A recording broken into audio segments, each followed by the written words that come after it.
present OCW 80 Rumble for Redemption.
New York City! The speaker guy and Brian Williams are feeling some type of way tonight, Daddy, so I just got one question for you. Who's ready to rumble?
OCW Galaxy, I'm pumped.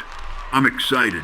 Are you all ready for some of the most totally bitchin' action in sports entertainment? Are you ready to see the best male and lady grapplers in the business? Are you ready to be entertained? Well, I hope so, because we have a super rad show for you all tonight. So New York City, let's rumble for redemption. Enjoy the show, and let me hear you make some noise.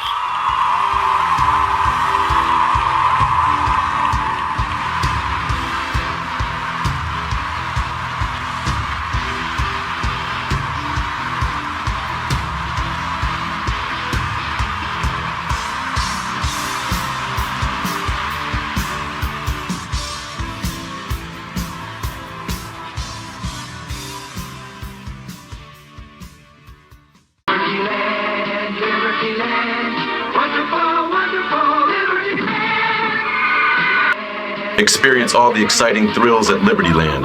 Yeah. Are you strong enough to ride the ferocious Bobcat? One price to pay for the whole day. All the rides, all the shows, and on it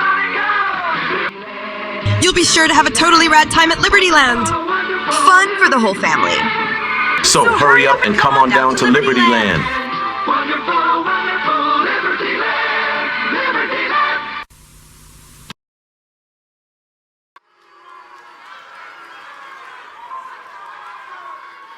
I'm just a dirty white boy.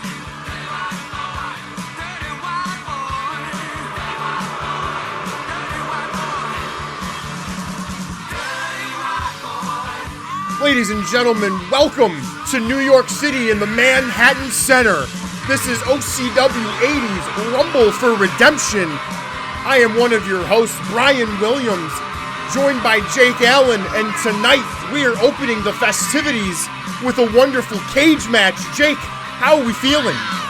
Oh, Daddy, I am as high as it gets here in the Manhattan Center, and I'm maybe not quite as high as our dirty white boy right here. I'll tell you what, Brian, back in my day, things didn't start, they ended in a cage. Well, you know in OCW, Jake, we start hot, and that is exactly what we have because Bay is here as our first participant, and I think it's going to be a real hot night. Ooh, hopefully not too hot. I can smell him already.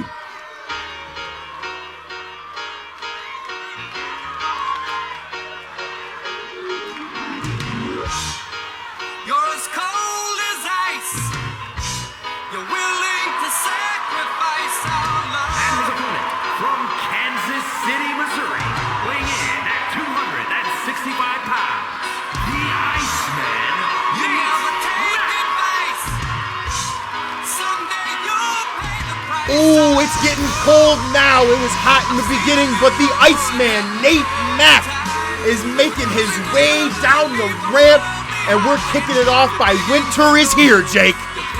And I tell you what right now, Brian Williams, this man's heart is cold as ice, but every lady in the front row is anything but, Daddy. He is warming the hearts of everybody in the Manhattan Center as he makes his way to take down his heated rival in a cage.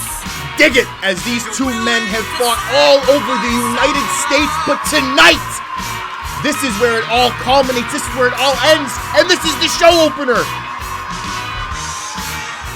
Beautiful beginnings are for some people disastrous ends, and it will be that way for one of these two men. The soundtracks are ringing throughout, Brian. It's time to lower the cage and hopefully put Bay in the ground. Iceman Nate Mack has been waiting for this matchup for months, and finally it is delivered as it is time, and Bay immediately trying to get out of here, Jake. He is trying to make his way down the Oregon Trail. The Iceman not going to let it happen. It doesn't surprise me at all, Brian, to see Bay running away like a coward in the early going. That is a typical Bay nature, Jake, as we've seen in matches of the past from both of these men together in the ring. Bay has always tried to squirrel his way out, but right now there is no squirreling out when the Iceman has you in a cage. And you know, as Bay, it looks like trying to get the advantage and utilizing those steel bars. Took me a while to dig it with the Iceman, but I say probably thanks to Bay's contribution, he's made me fall in love with the Iceman. And much like the people watching this battle in the cage right now, they are hoping that the Iceman can make a comeback. The dirty white boy has that tactic where he sits there and makes all sorts of people become fan favorites. As Iceman showing that strength, paying back the receipt to Bay. Whew. Reminds me why I'm sitting on this side of the cage, Brian Williams. Yeah, I am not man enough to get in that squared circle, Jake Allen, but that is why I am joined by you, because I get to watch at the best seat of the house.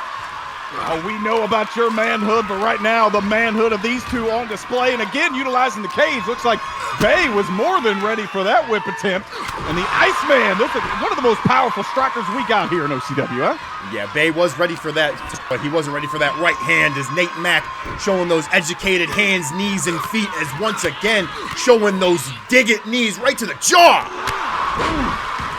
He is pounding Bay's face right now. He's going to look like the extraterrestrial when this one's done. I thought we weren't allowed to mention that, but Bay trying to get some sort of offense. That dirty white boy with a big right hand again. And Nate Mack just having full control right now. Much like the Iceman, the government can't do nothing to touch me, so I'll say what I want here at this desk, and the Iceman will do what he wants, continuing to do damage. Maybe looking to put it away for good. Brian Williams, a neck breaker. Goodness. The strength of Nate Mack on display of these month-long rivals finally getting this blow-off, this big moment in Manhattan Center, and you just got to think about the pressure here for Bay, Jake. The pressure has to be mounting. Bay made it clear he's never going to let that pressure shine through, and the Iceman doing everything he can to end this rivalry. One that, like you said at the beginning of the match, Brian, has gone across the world, across the globe, across the entire decade, and the Iceman trying to put his own punctuation on it right now. That's what the Iceman does. Everyone loves the Iceman. I love the Iceman. You love the Iceman. These fans in Manhattan Center love the Iceman. And we know that Bay and his associates, his tag partners even, they do not dig it. They do not like the Iceman, but there will be no associates in this one. It is mano a mano, and I can't stop looking at that really disgraceful cash cow product placement on the cheeks of Bay. Well, that's the dirty white boy in him. You got to expect that he's not going to have any honor, but that's exactly why Nate Mack is going to drop him right on his neck. I don't know if you got any kids, Brian Williams, and quite frankly, I don't care, but right now we just saw Bay get rocka, bye, baby. I'm glad that you don't care because I do not have kids, but I know one thing right now, Iceman's making Bay his kid. Oh.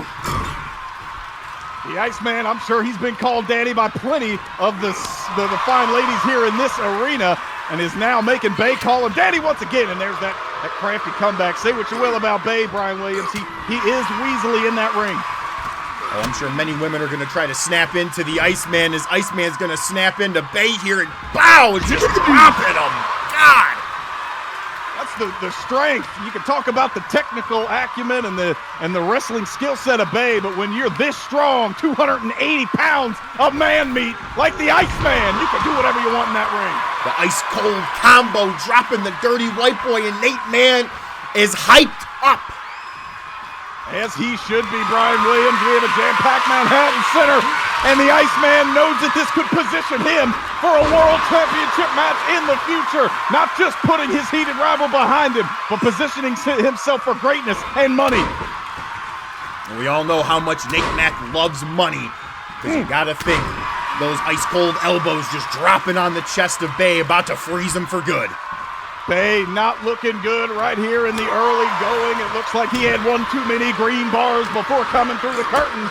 But hold on, I may have been speaking too soon. Things could change in an instant, but not this instant. Iceman Nate Mack staying in firm control as he is looking to finish this matchup as soon as he can. But wait a minute, I might have spoke too soon. Oh, and now look at this, wrenching at those arms like he's executing some cattle, just mutilating the Iceman right now. And that's what we talked about. It could turn on a dime. Bay going from running away to try and submit his opponent inside the cage. It's one of those things how both of those guys know each other so well. Forget about that, Brian Williams. It's time to break the ice and maybe get out of this cage in one piece. Nate Mack is looking for the future. He's looking ahead as he's getting that footing. I sure as hell wouldn't want to climb up like that, Jake. Ooh, that's even too high for me. As the Iceman, it looks like he's going to get out of this one a dominant victory. Perhaps Bay ain't moved. He ain't going to move. What an opener. The Iceman digging it here in New York. Now that is exactly the type of reaction that you want out of the match opener. And folks, the Iceman victorious in the Manhattan Center. Big things coming for the Iceman. Dig it. Hopefully, I don't gotta see Bay very much more on this or any other event this decade or next. Brian Williams, a whole lot more to come, but the Iceman is certainly fired up. You never take advice. Someday you'll pay the price. I know.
want to submit? Ouch! No!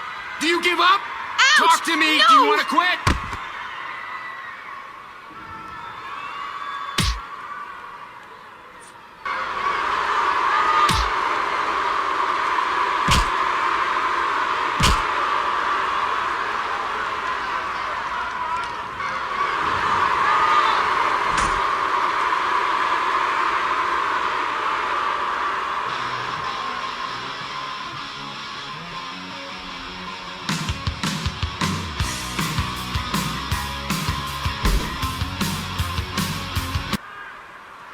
I'm warning you, don't interfere!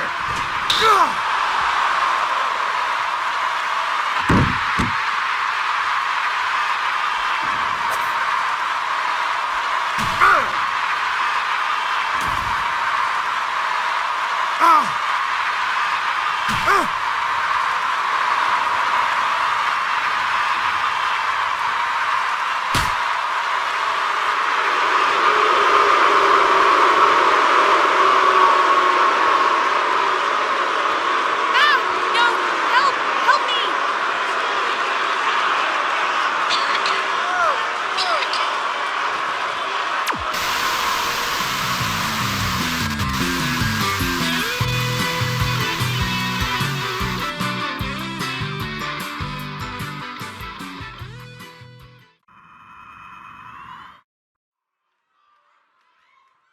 What are you looking at?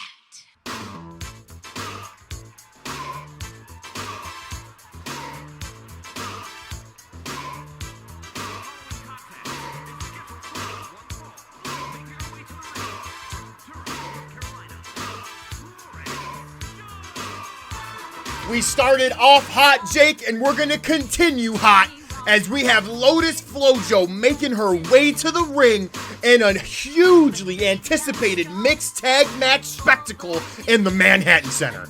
Hot is right, Daddy. The cage may have been risen, but that ain't the only thing. Look, we got Florence Jolene in the house. Some of the best female athletes you will see across the here in OCW. We're about to get us a sneak peek, Brian. A trailblazer in the women's wrestling division for OCW. She has made her name here countless years, been here for so long, traveled the world, and now she's finally getting a huge breakout moment.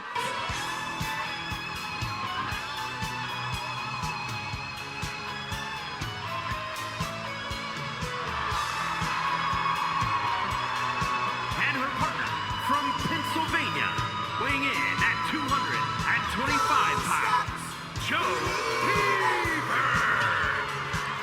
If there's one thing I'm not gonna do, it's believe in this man, Jake Allen. Joe Deaver, the man who has been trying to follow the drama of Flojo for so many months, has finally weaseled his way into being her tag team partner, and I'm just saying, brother, I'm disgusted. I could not be more disgusted. You got a guy here, Joe Deaver, obviously wearing his heart all over his sleeve, his stars and stripes all over his pants. A controversial figure. Let's see how it gets along with Lotus Flojo here tonight.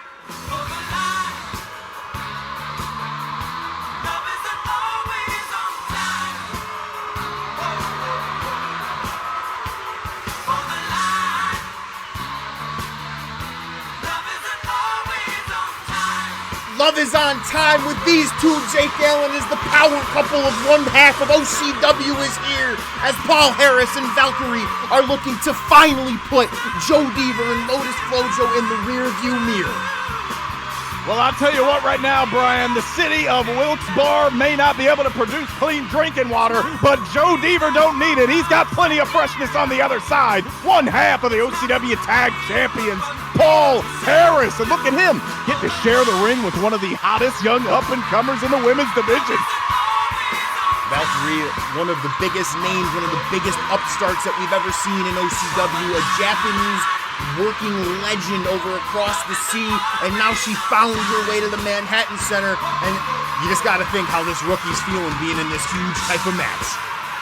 It's gonna be big. This is a rumble for all rumbles. It's gonna be big, just like it was for Iceman to get a win on any level here. Men fight the men, women fight the women. We ain't no outlaw mud show, but you're about to see Valkyrie and Lotus Flojo show you why they are so dominant. I'll tell you what there, Brian Williams. when I was an active competitor, I never spent any time in Japan. Never understood it. Never understood the reason to want it. Watching Valkyrie in the ring, I think I made a mistake. Well, you made plenty of mistakes, Jake, and I think one of the biggest mistakes is you not wearing cologne, but that's besides the fact because we made a mistake here tonight by allowing Joe Deaver to be in a ring with 3 other supremely talented talent, but here we are as we just got to give out some, make-a-wish matches. Hey, much like Joe Deaver, I produce my own musk. I don't need cologne. Lotus Flojo right now back in the ring. And this, it's starting off pretty slow right now, but you're seeing the quickness of the kicks, especially one right there by Valkyrie, and that one that started this match from Florence Jolene. Woman phenomenal. Florence just knows her way around the ring as she knows her way around your heart, but let us not underestimate the upstart Valkyrie as she is really trying to show the veteran in the ring that she is not scared of her, but I think Florence was a little bit scared of her there, Jake. Had to do it right there. Had to tag in the smelliest man on the roster, Joe Deaver, Pride of Wilkes-Barre, and no place else. He's going to go mano-a-mano with one half of the tag champs right here, Brian, and he gets off to a quick start. We all remember, Jake, back at Summer Sizzle when Paul Harris and his longtime tag team partner, Anthony Martin, finally vanquished QCQ and became the OCW Tag Team Champions, and we just got to see the slithery, weaselly, smelly Joe Deaver try and get his hands on the champ. And if you're a Paul Harris fan or a fan of the Tag Champions in general, he keeps his filthy hands as far away from him as possible. And this is why it's great to have one half of the tag champs in your corner, knows how to split the ring in half. You got to think that it's such a huge benefit to Valkyrie to sit there and not have to worry about being nervous, being scared, because she is a champion in her corner, like you said, Jake. But something that scares me is that I'm looking at Joe Deaver without a shirt on. Yeah, I mean, it's hard to focus. Look at all that body hair fly off. It needs to stay groomed.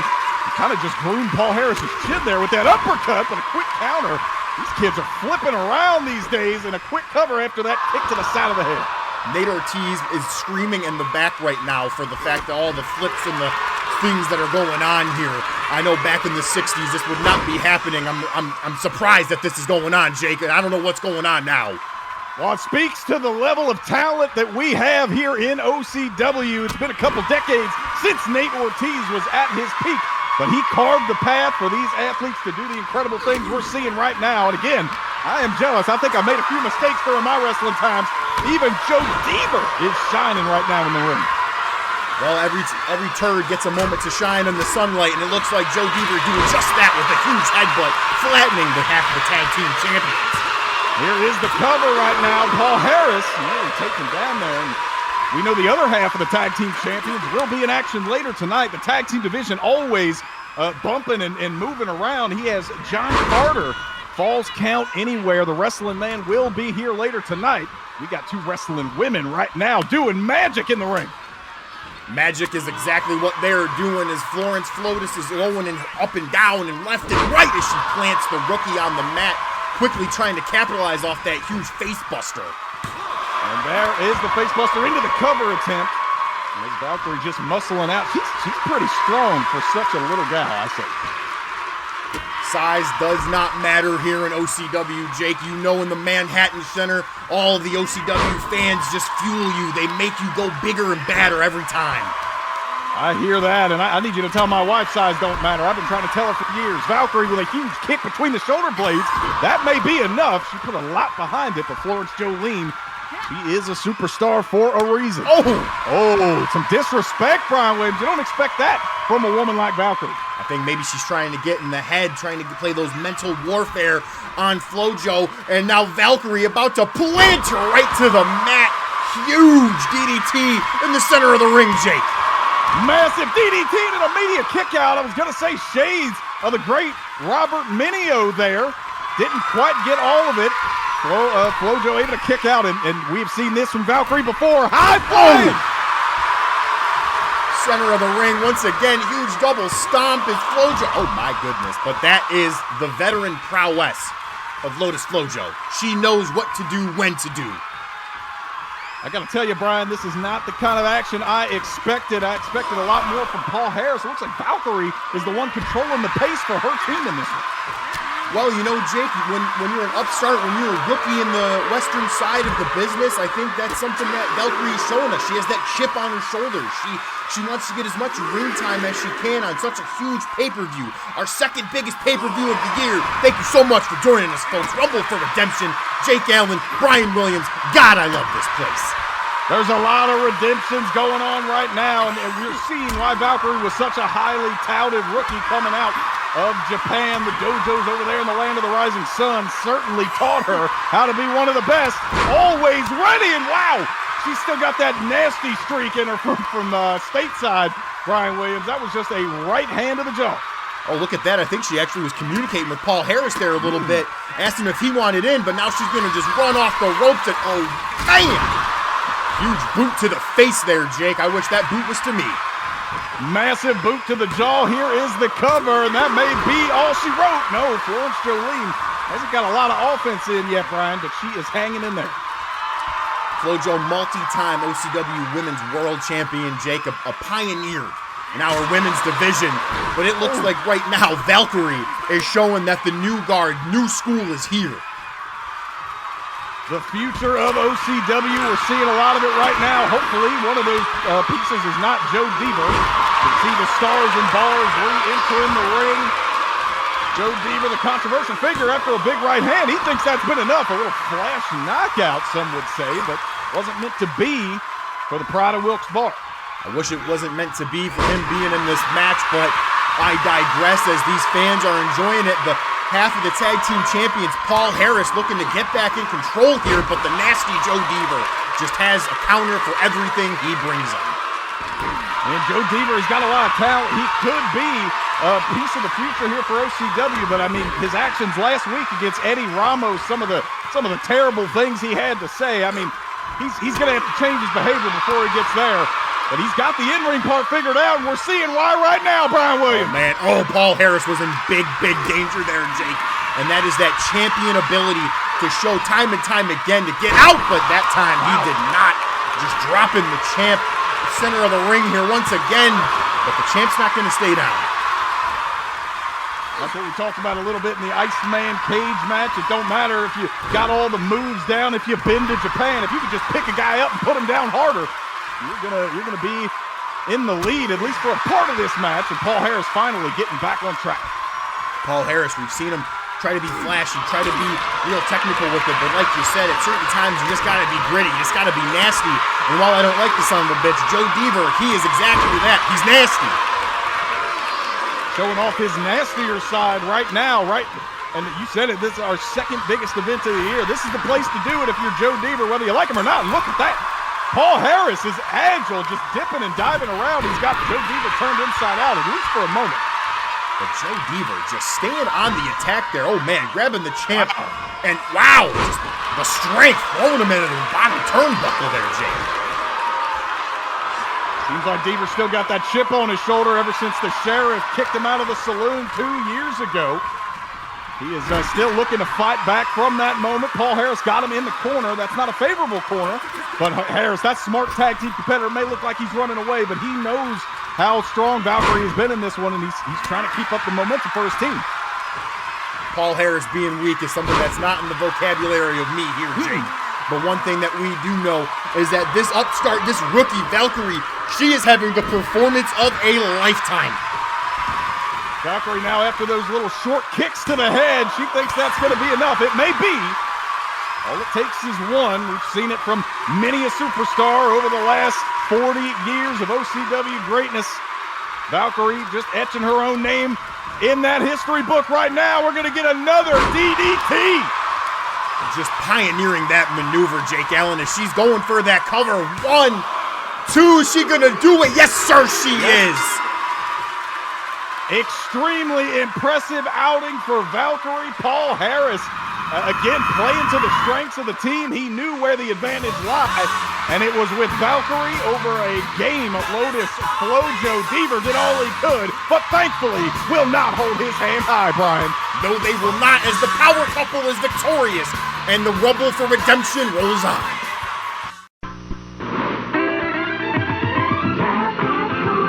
Who gets the tab? Beautiful people tab.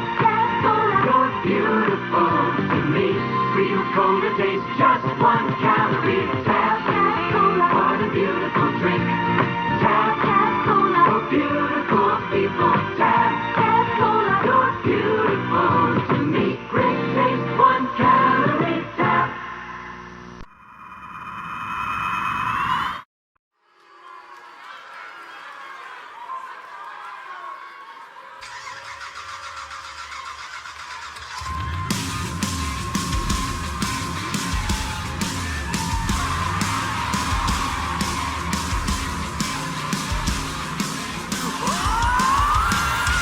I usually don't stand up out of my seat, Jake, but we are honored by the presence of an American hero, Captain Mark Reese, United States Army veteran. A true man's man is here in the Manhattan Center for his open challenge. And I'll tell you what, Brian, throughout the history of America, there has been back and forth. And, you know, we just got out of the Vietnam conflict not too long ago. There's not a lot of things that'll make me stand and put my hand over my heart, but this sumbitch is one of them. I'm here for Mark Reese. This man has seen so much dangerous ground, literally and figuratively, as one of the OCW's hottest acts is here in the Manhattan Center.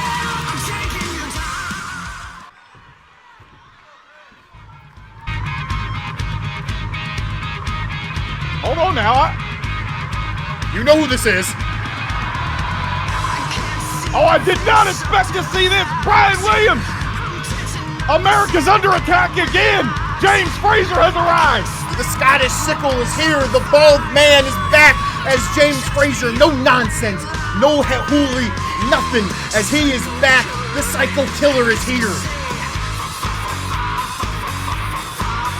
And we have seen James Fraser in the past echo some, let's just say, unfavorable comments towards the red, white, and blue. Him being the one to step up to Mark Reese right now. We'll see if he's able to keep his honor and his sportsmanship like we know Mark Reese has always been about. He doesn't like the red, white, and blue, but he does like blue and white. As Mark Reese's open challenge is answered, the captain is here, the Scottish Sickle is here, no nonsense. These are two big, beefy guys. A return from James Fraser. Titanium Baldy, as some will call him. He's in there with Mark Reese right now. He's got blue and white, and it's time for Mark to give him a little red. Mark Reese, come on, man. That is a true American. He kicked right up to his feet there. I don't know how a man that size is pulling it off.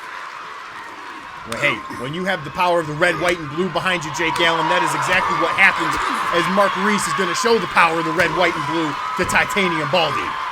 We have seen the power of the red, white, and blue, former world champion Court Marshall, but we've also seen that red, white, and blue corrupt.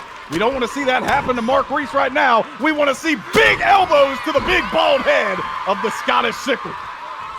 And that's exactly what Mark Reese is doing, trying to get the Scottish man in firm control of this matchup, but James Fraser, Jesus, wow, taking the air out of our American hero. That took the air out of me, Brian Williams. He rear back like that. I don't know if James Fraser's working with a boxing background. We know Mark Reese, plenty of amateur wrestling in his background. 1, 2. Oh, man. That back suplex nearly did the job. James Fraser known for that surgically repaired neck. Mark Reese, he's an honorable man, but he knows everything is fair in love and war in a fight, Jake. And he's going to make sure he wins this for America.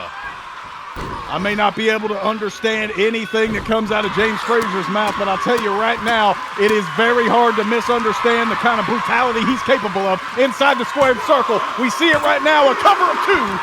Mark Reese kicking out once again. No nonsense. James Fraser is coming out in the black and white. We're seeing him in this so many times, and now these big behemoths are going to trade strikes, and good God, I'm going to close my eyes. I'm terrified. Lord, I know we were talking about the history of Valkyrie in Japan. Looks like James Fraser's been across the pond one too many times, too. That is some strong style elbow right there. Mark Reese able to counter, though, and we're going to see even more striking from both of these big heavyweights. I think that's exactly what they expected here, Jake. They expected this big brawl. This isn't about technicality. This is a bar fight. This is a barn burner. This is where both of these two men belong, in a bar, throwing hands, and anything they can get their hands on. Mark Reese now grabbing wrist control, very important, and 3 big back elbows. I'll tell you, as a former competitor, Brian Williams, you get somebody in that wrist control, you can make them do whatever you want, including come to a full stop. I think the American Hero is going to put him away. One. Oh, man. Only a partial stop there. No, talk about the athleticism. You wouldn't expect to see that from a man with many surgeries, especially to that neck and that spine. Mark Reese caught off guard for a minute even. Yeah, I mean, when you're seeing a 6'3", 250-pound man kip up like that, Jake, even Mark Reese, who is a human specimen, is going to be a little bit shocked here, as I think that's what James Frazier utilized to start to try to get his footing back in this matchup. You think of how talented the vanguard of old, the Paul Pews of the world, even those from across the sea that we talked about, talking about Larry Mugen, they would be shocked at this kind of athleticism. That's what makes OCW the best. Oh, goodness, they're getting close to us here, Jake, and I'm getting terrified, but I'm more terrified for Reese. Oh, my God. As long as they don't spill my Tab Cola, it may have 0 calories, but these two got anything but. It's meat on display up front. Mark Reese trying to just throw his whole body into James Frazier there. This referee is not going to stop counting. We have up to a count of 10. I know these fans would be absolutely disappointed if we got a count out draw or victory from either of these men here, as these two Goliaths are just refusing to get back in the ring, but my God. We saw that back suplex be used to great effect from Mark Reese earlier. And we have also seen James Frazier take the easy way out once or twice in his career, answering this open challenge. He's demanding that Greg makes that count. Oh, look at Mark Reese playing chicken there, getting back in the ring, letting himself breathe. Oh, wait a minute, the American Hero flexing those guns. And James Frazier, oh, the weasel, Jake. He's weaseling him. Through him, and it looked like Mark Reese was off to start a pose down, instead gets planted by that full Nelson bomb. America lives, Brian! Oh, Statue of Liberty isn't weeping yet as James Frazier, Titanium Baldy, is trying to take our flag and burn it. Mark Reese stands for all that America stands for, all the good, all the bad, and everything in between. The Scottish sickle looking to prove that the Gaelic side reigns supreme here in OCW. Mark Reese, what?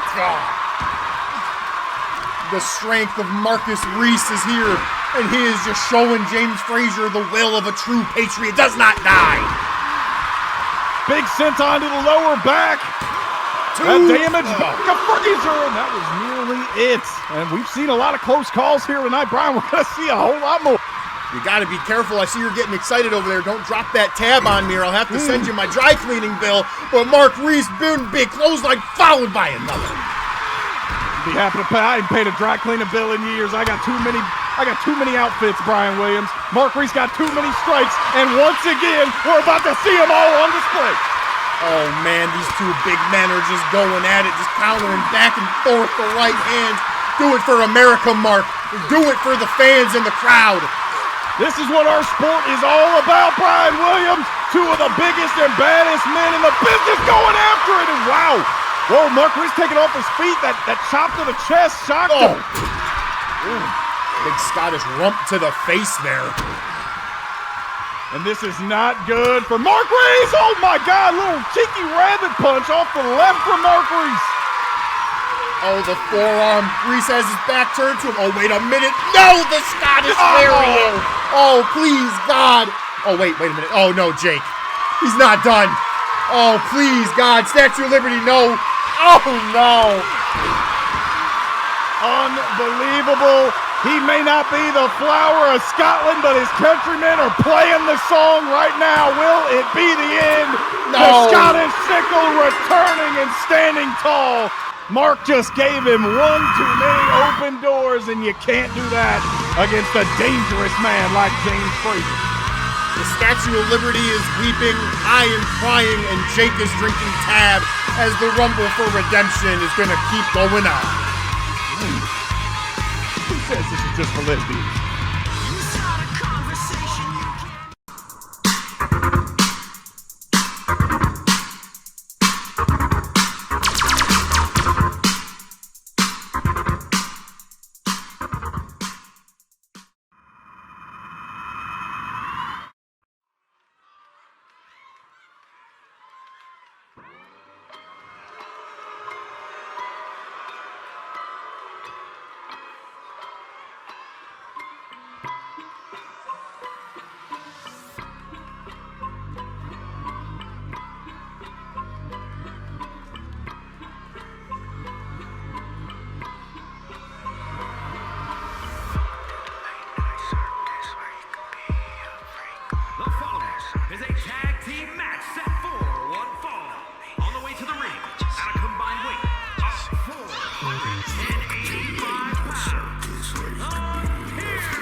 America was weeping, and I am weeping even more and scared, Jake Allen, as we have two supernatural, unhuman forces making their way to the ring, and I might just need to duck under the desk for this one.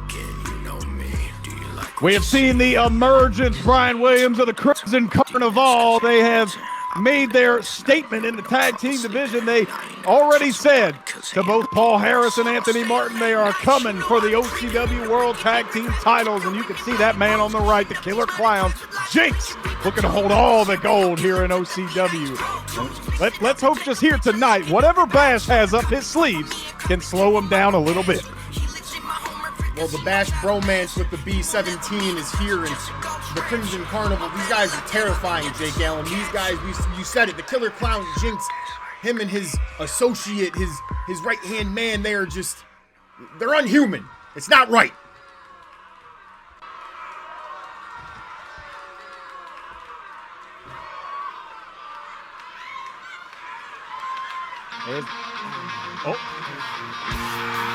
He is here!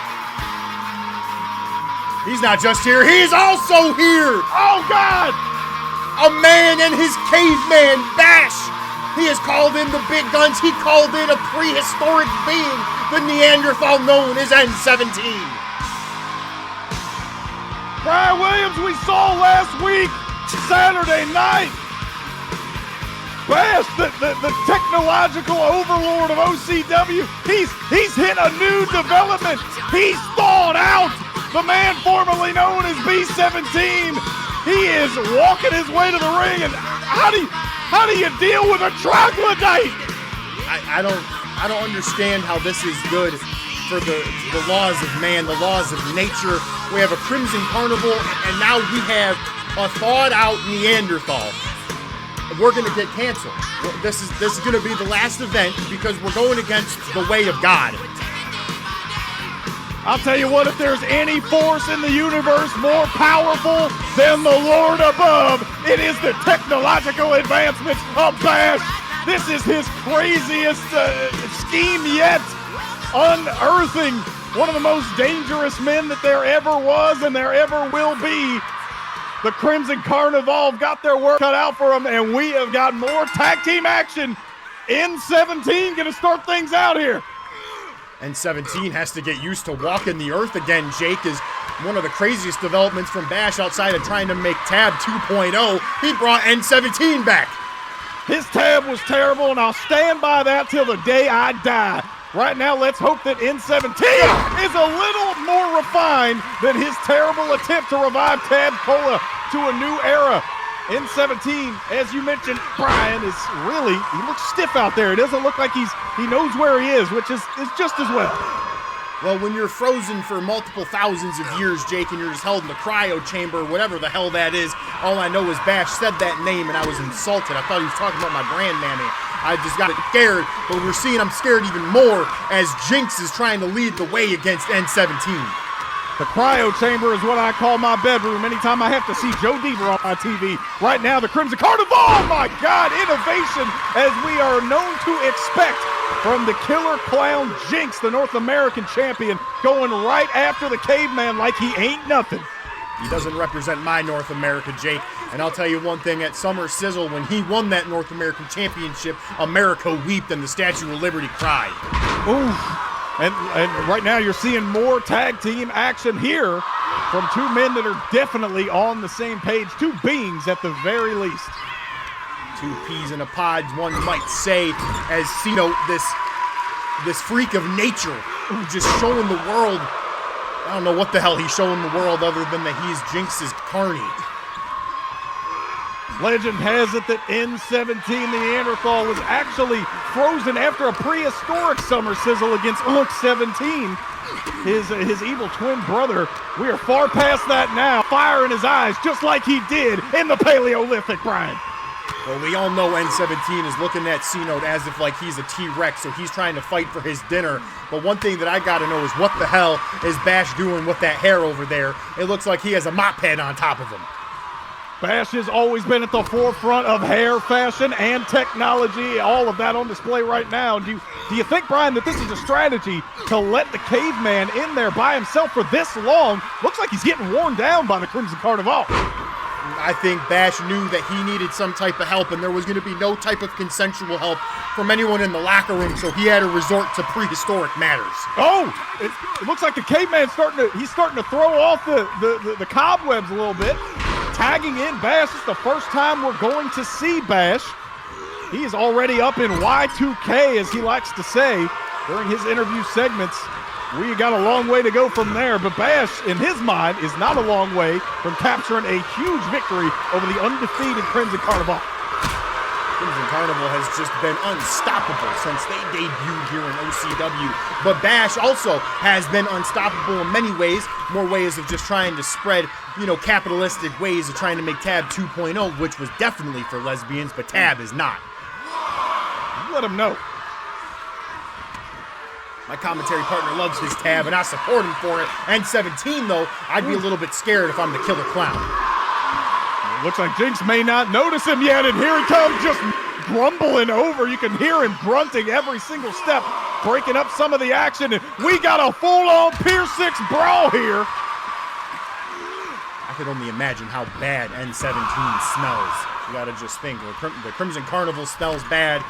Bash probably doesn't smell the greatest, but what did look great was that modified spine buster, as Bashy is starting to get in the lead here.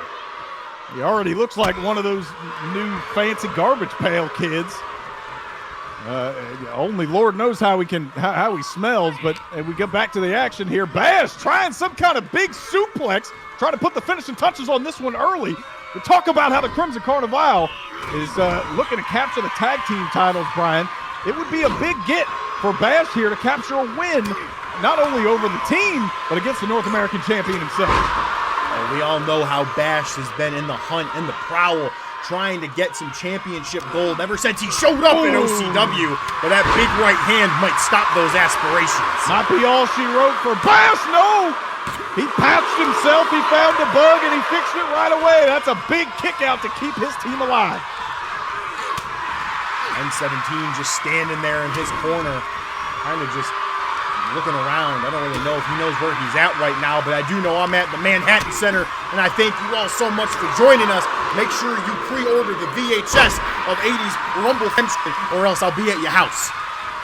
And right now we're seeing Bash getting it taken to him by the North American champion, the Killer Clown. Jinx, one half of the Crimson Carnival. The crimson hair of Bash, not afraid, always ready for the future, and a future power bomb, one-handed. Bash with the unassuming power on that one, Brian Williams. Just look at the unhuman strength, though, of the Killer Clown Jinx, Jake. His shoulders were barely even down, and he immediately kicked out, and this is just unright. This is not normal.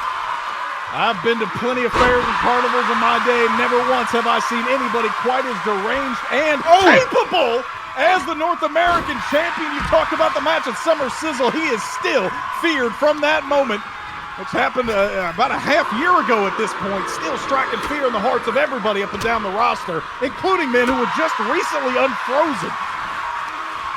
That's a face only a mother could love, and I bet he terrifies his mother on a daily basis. But see, something that I'm a little bit scared of here, Jake, is N17. He's being steadily unfrozen. He's getting more in grip with himself. You got to think, you start to assault him, he's going to get angry. That is exactly where Bash wants him, I would say. Bash, it looks like going the opposite direction. He's been trying to push these Apple Macintosh computers on all of us. He may have been going in the wrong direction. 1-2, no. Looks like he went backwards this time. N17 is chomping at the bit to get back into this one. Yeah, all I hear is some grunts and some yells over there. I don't know if he even knows how to speak English. All I know is Bash is trying to speak pig as he's trying to run and get out of this ring. Look at C-Note, that weasel, that coward. C-Note, the mystery man. He looks like he played his cards too close to the vest. Here comes N17. Oh, and the mystery of the Crimson Carnival. We know how dangerous Jinx is, but C-Note, a relative unknown. N17 immediately countered by him. I did not expect to see this. All I know is that Cena better be careful that loincloth doesn't get lifted up. That's going to be a dangerous biohazard weapon, Jake Allen. That would take out everybody in this arena and in the nearby metropolitan area here in New York. We don't want to see the Junk 17 right now. C-Note going to work on the Neanderthal, and it looked like the former prehistoric champion was ready to get back in this match, but he is getting beaten down by the newcomer right now, and this could be all she wrote. Oh! America was weeping with the loss of Mark Reese, and I think even more of America is going to weep if the Crimson Carnival is able to defeat this team of B17 and Bash. We haven't considered maybe there's been a chip implanted in N17. That kind of maneuver would take out any mortal man, but he popped up after just the count of one and hasn't stopped the disrespect. And look at him. N17 is starting to get fired up. He's starting to yell. Oh, but no! Cena has him up and down. Oh, man. We haven't seen much, but we've seen that before. It could be the final cash out at the pay window for the Crimson Carnival. Their momentum continues. A huge pinfall victory for C-Note. The Killer Clown Jinx absolutely ecstatic of his underling, but yet again, America is weeping as our prehistoric hero was unable to vanquish the Crimson Carnival.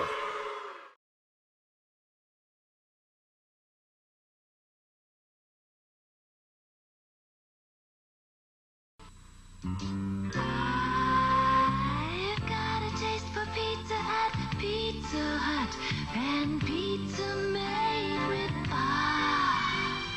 cheese, dripping with that wonderful, please, I can hardly wait to taste that, There's only one place you can get a pan pizza this good, your hometown Pizza Hut restaurant, home of pan pizza.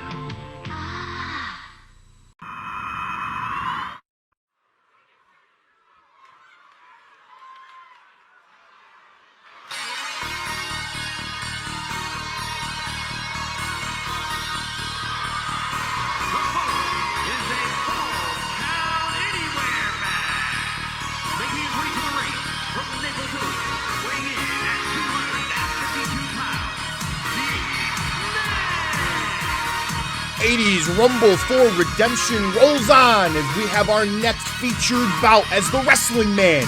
John Carter makes his way to the ring, Jake Allen, and you know just how heated of a rivalry we are dealing with in this one as he looks to take on the other half of the OCW Tag Team Champions, Anthony Martin. Anthony Martin's been in around the game for a very long time. Brian Williams, he knows how to get in people's heads. That is why the road to redemption means a lot more for the Wrestling Man, Daddy. There will be no countouts or disqualifications and nowhere to run for Anthony Martin.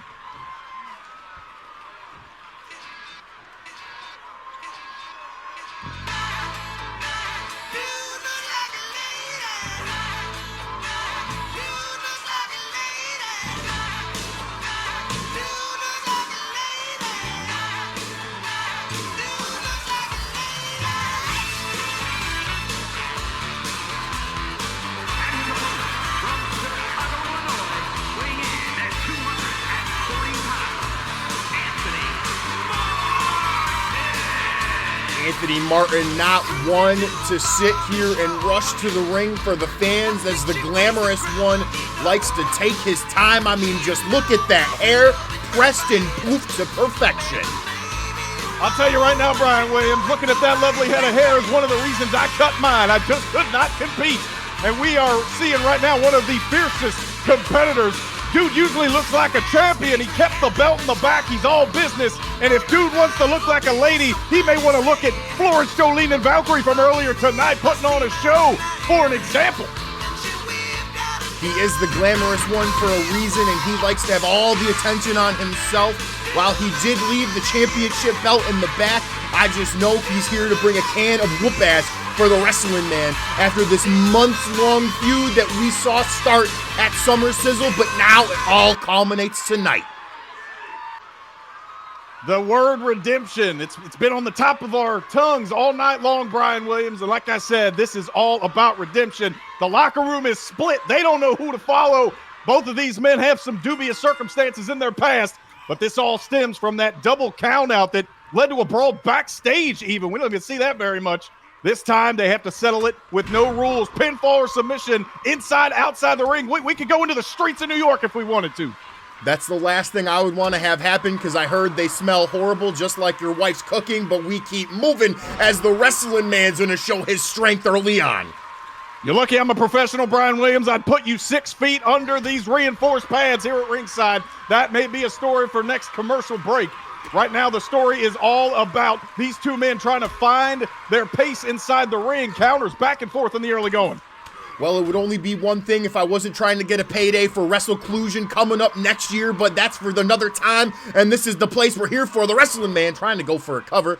Anthony Martin, that beautiful hair, gonna make sure he stays in this matchup.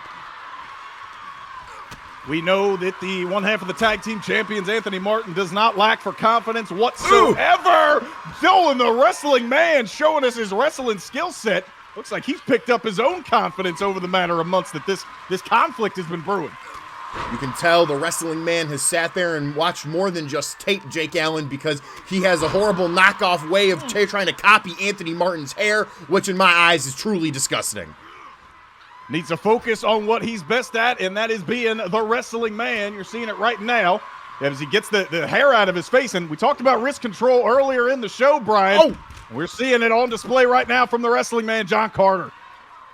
We're spilling out to the outside of the ring here, and let us just reiterate here, folks, those padding, that is not anything too crazy, but that steel barricade is even worse.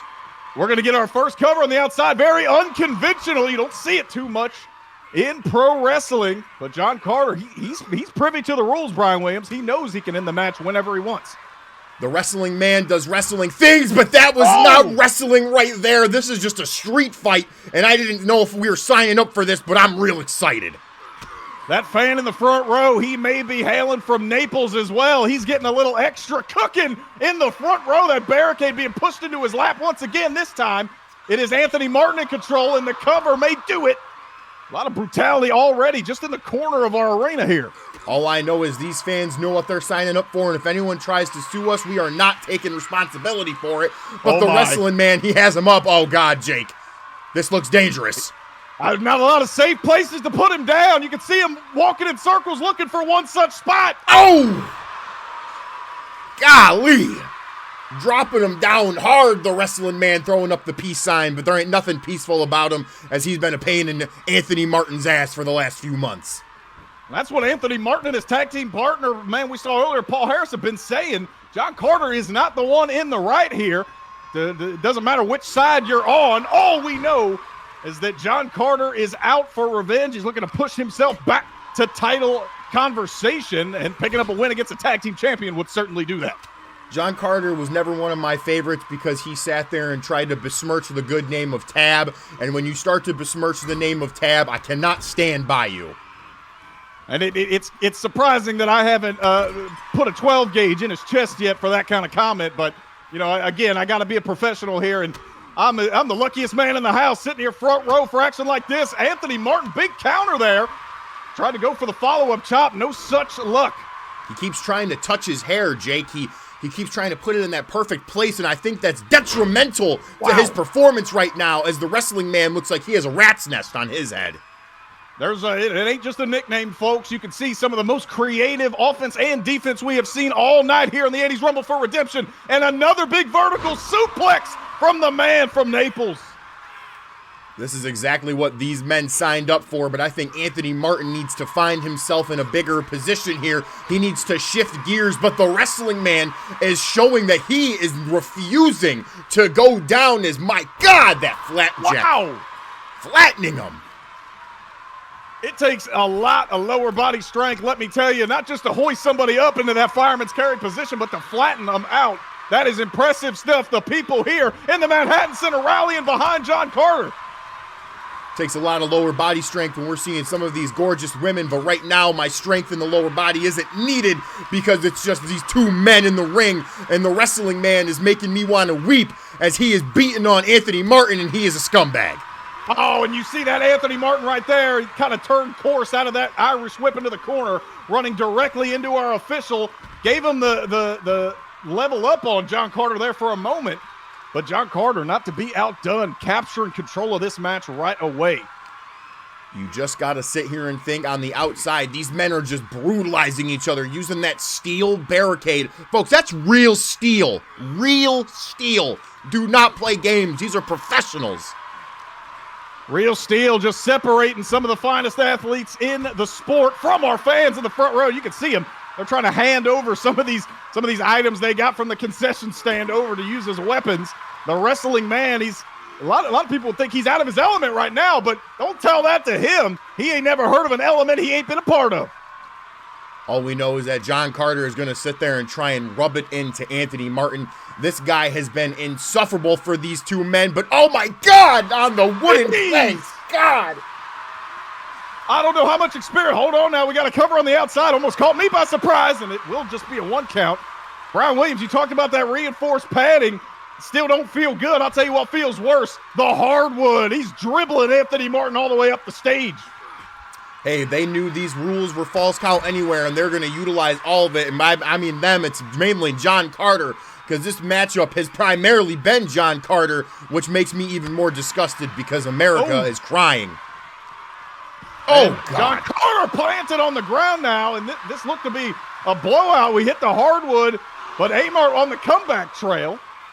A quick kick out, and this is what these kind of unorthodox matches can bring you, Brian Williams. You don't often see the fight carry its way up here. It did this last night on Saturday Night Slam last week, and the referees had to break it up. They have no such duty this time. We must have a winner.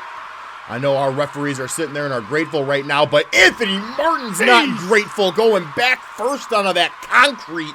John Carter is firing on all cylinders, Jake, and this is just another point of why at times pro wrestling is a horror story, because this horrible man is in the lead.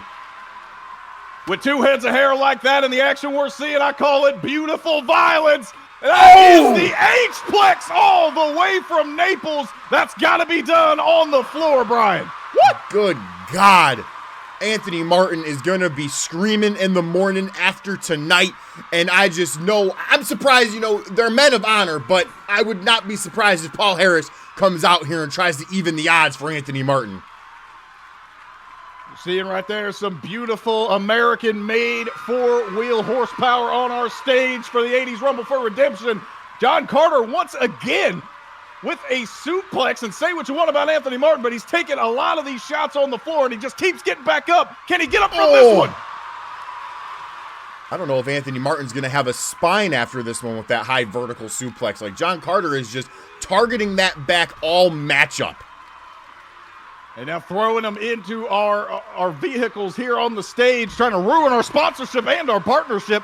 But these two don't really care about the bottom line right now. The bottom line to them is one of them has to walk out, and they're going to do it by brutalizing the man that they have hated for months. All I know is John Carter, like you said earlier in the match, is going to try and put himself back into championship contention, because we know he has no love life, as only a mother could love a man that looks like him. John Carter right now trying to focus on winning this match, focus on being the wrestling man. The beautiful head of hair of Anthony Martin still continuing to get tossed to and fro. This match fell outside of the ring a long time ago. I don't think we're heading back, not at least for this contest. I do not think so, but I guess that's great for the sanitation crew, because it doesn't matter. Oh, wait a minute. Oh, no. Oh, on the floor? Oh, God. Hold on now. This may be one step too far. Oh! Oh, my God. Hey, just one step away from that one, Anthony Martin. I don't know what this man is made of. He's like a robot. Some kind of cyborg, continuing to kick out. He's pile driven into the floor, into the stage. Man, you talked about being grateful earlier, Brian. I'm grateful I'm sitting behind this desk these days. Well, they should be grateful you're sitting behind this desk, because back in your prime, you would have put both of these guys in a casket and a body bag within 4 minutes. And that's why I feel safe next to you, because I have the manliest of men next to me, even though you do like to drink a lesbian's drink. Well, I can appreciate that, but I can't even put myself over what these two are going through right now. The wrestling man, Anthony Martin, part of the present, certainly part of the future. We ain't worried about the past. Right now, Anthony Martin being picked up and taken onto that stage on the street, nearly cutting his head open on the light. Is that enough? It is not. Wow. Anthony Martin must have done a few lines in the back. I don't know if our sponsors like to say that, but the way this man just keeps kicking out and just keeps fighting for everyone in the back, it just shows that he's a true locker room leader. And it speaks volumes, too, to the tag team trust that Paul Harris and Anthony Martin have. Harris could easily come out here and get involved. There are no disqualifications, but he knows how prideful his tag partner is. We're seeing it on display right now with these kickouts on the stage. John Carter is beside himself, still trying to find some way to keep this man down for 3.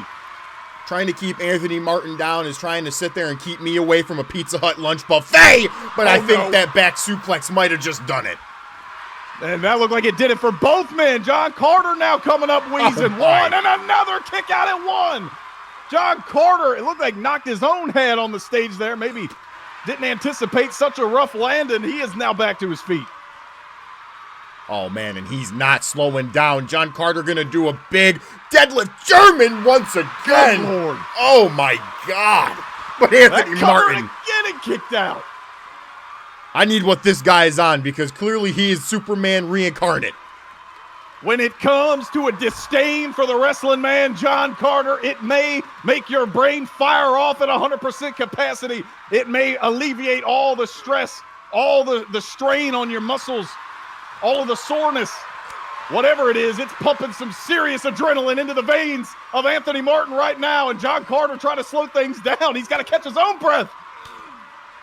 I'm sure these fans in the front row that are near the ring are absolutely disgusted that these poors in the back are able to sit here and get a front row experience. Wow. But man, we are traveling all over this Manhattan Center. And I'll tell you what, I said it at the beginning, but I'll say it again. You may not like either of these men. You may love them both, but you got to appreciate what they're putting themselves through. Oh! It only takes one in a lot of cases. Will this be one of those cases? 1, 2, and finally, Anthony Martin has nothing left to give. A valiant effort, but the soreness in the morning, Brian, it's not going to be worth it. This guy just does not know how to get anyone backing behind him as the wrestling man, unfortunately, is victorious. But folks, we still got so much more left for you.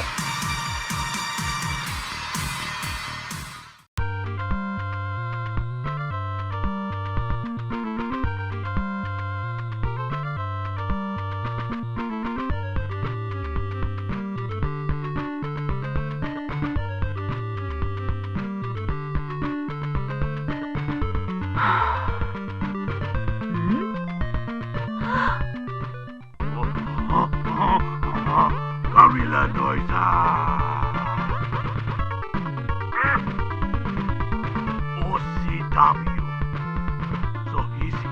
A caveman can do it. You see Mugen. Mugen. Tell him it's TW.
I'd like to sit here and think that I am a man of God, and this music that is playing right now is disgusting to me because I don't even know what is going on except that Cody Hagen is on his way to the ring. I'll tell you what, Brian Williams, I'm not in any position to be judging kids these days about what they do and don't listen to. We all know our parents yelled at us for the same thing. That being said, it is kind of making my ears bleed a little bit, Daddy, but that is probably the intended effect from this man, Cody Hagan, representing the Temple of Omen in a 5-man Monsters Battle Royale, baby. Cody Hagan, former half of the OCW Tag Team Champions. We saw earlier this year the Pivot vanquish them, ending the Temple of Omen's long reign that they held the strangle on the tag team division, and we're seeing one half of Temple of Omen trying to get back up some momentum.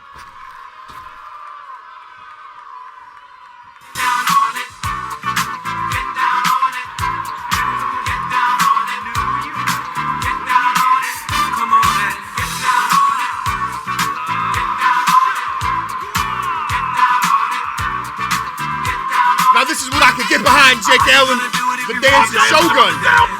Oh yeah! Trey Golden is here in the house, and the Shogun of Harlem, the dancing master, is here, and I am all about him.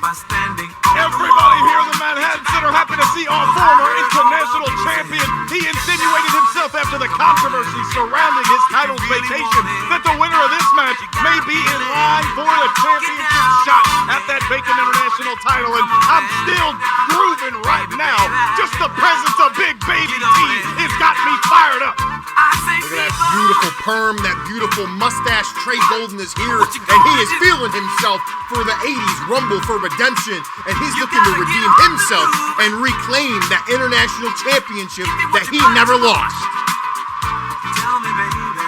Got a tall order ahead of him right now, but he looked as confident as I've ever seen him, Brian.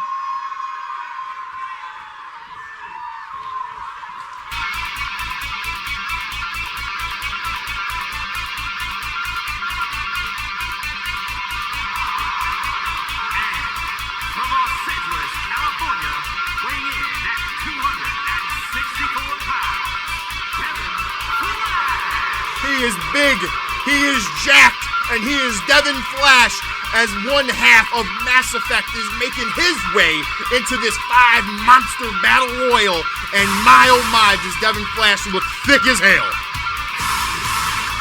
Straight out of Florida State, the Seminole, fresh onto the scene here at OCW. Look like he's carved out of stone, Daddy. I'll tell you that right now. I have not seen too much of Devin Flash, but I don't think I need to see any more. This man is a presence.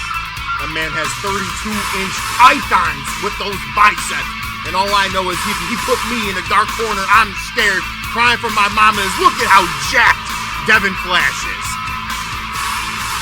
I think people would have been happier with the Star Wars sequels if this man was representing one of our heroes. Look, he looks like a superhero, Brian. He sure does. I want to put him in the cast for Captain America or some other superhero anytime once he wins this Battle Royal. I have all my money on Devin Flash. More of a Batman guy myself.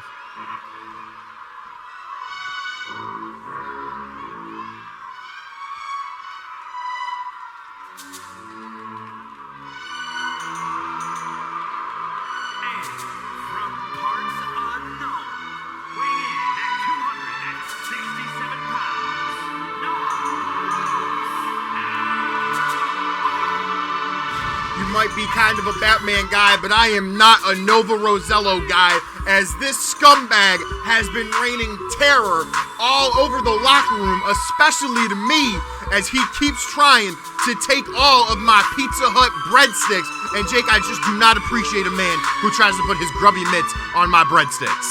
You know, I gotta tell you, I had to see that for myself after I heard the accusations. This man looks like he ain't had a carb in 20 years, but it's as true as it comes, and evidently from rumblings around the back, that ain't the only thing he's been putting his fingers on that he shouldn't.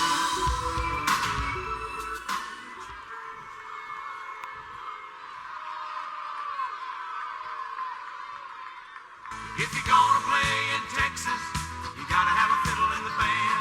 That lead guitar. You got your fiddle, Brian? I do. It's Petey Wheatstraw, America's hero, Jake. And now this is a proud Texan. This is a man who stands for all the good, the red, white, and blue of America. We saw that tense moment last week on Saturday Night Slam between Petey and Mark Reese. They got their own issues now, but I wouldn't mind to see a little American tag team in the future. Right now, Petey's got his eyes set on the international title and the 4 big men in front of him. He's got to toss over the top rope to get there.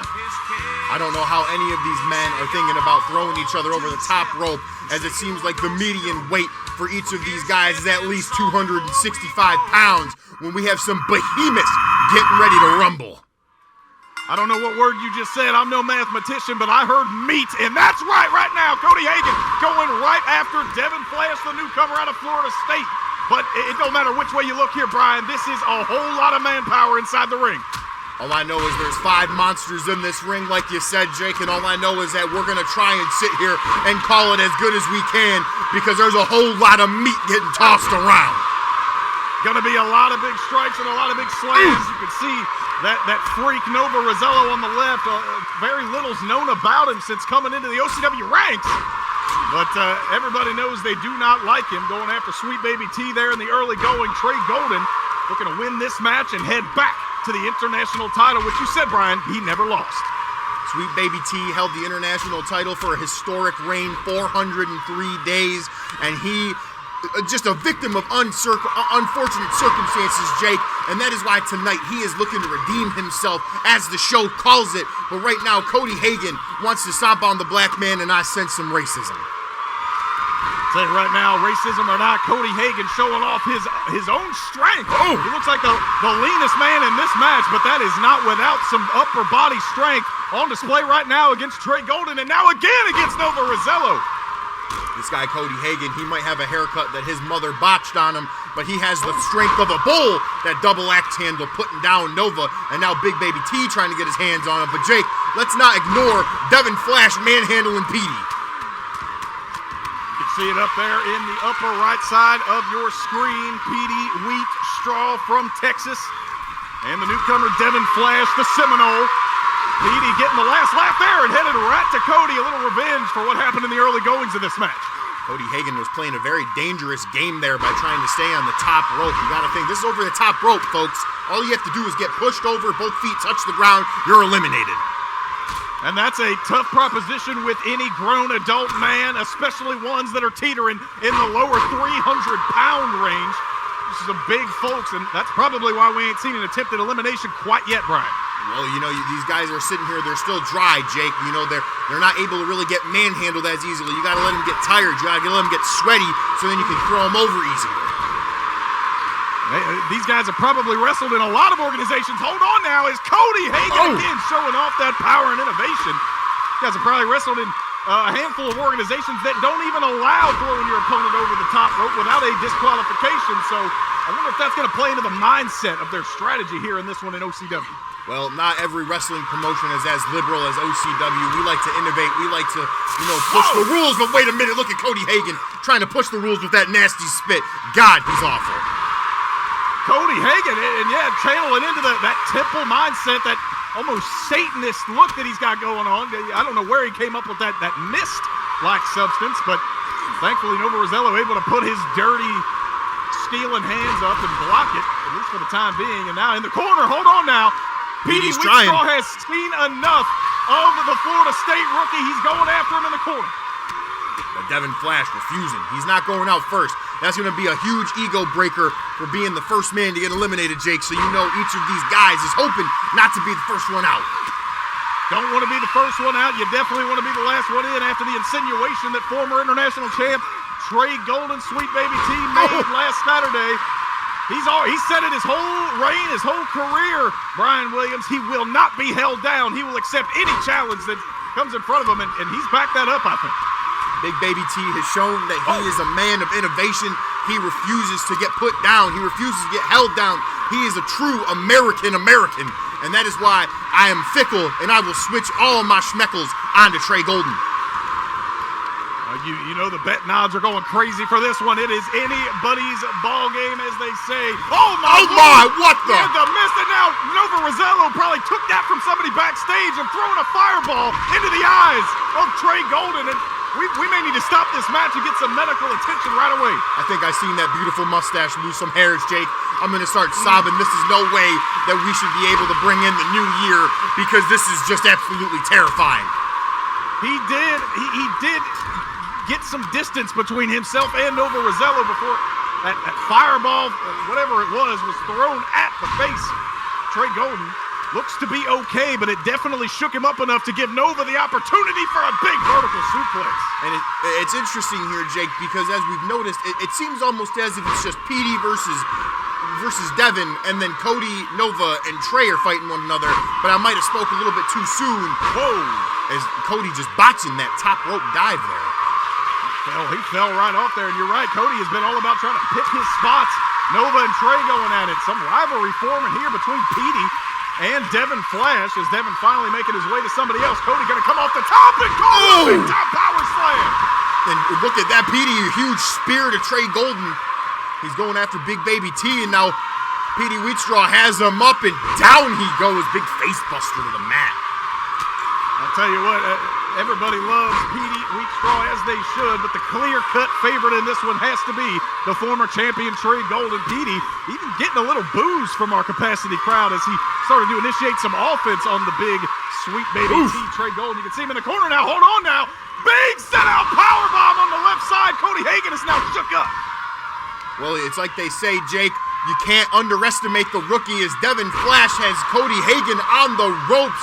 And Cody, oh, look at that. He's skinning the cap, but never mind. He's out of here.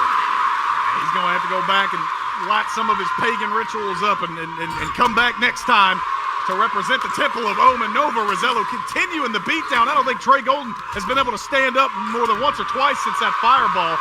Things are not looking good.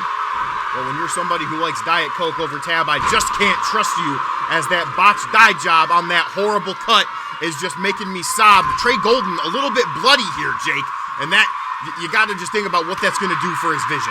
Wow! There is the Golden uppercut. The man with the boxing background, if you couldn't tell, sent Nova Rosello skyward, and this could be the opportunity for Trey Golden to bounce back. You can see Cody Hagan making the long walk up to the apron. Nobody else in this match wants to make that walk, Brian Williams.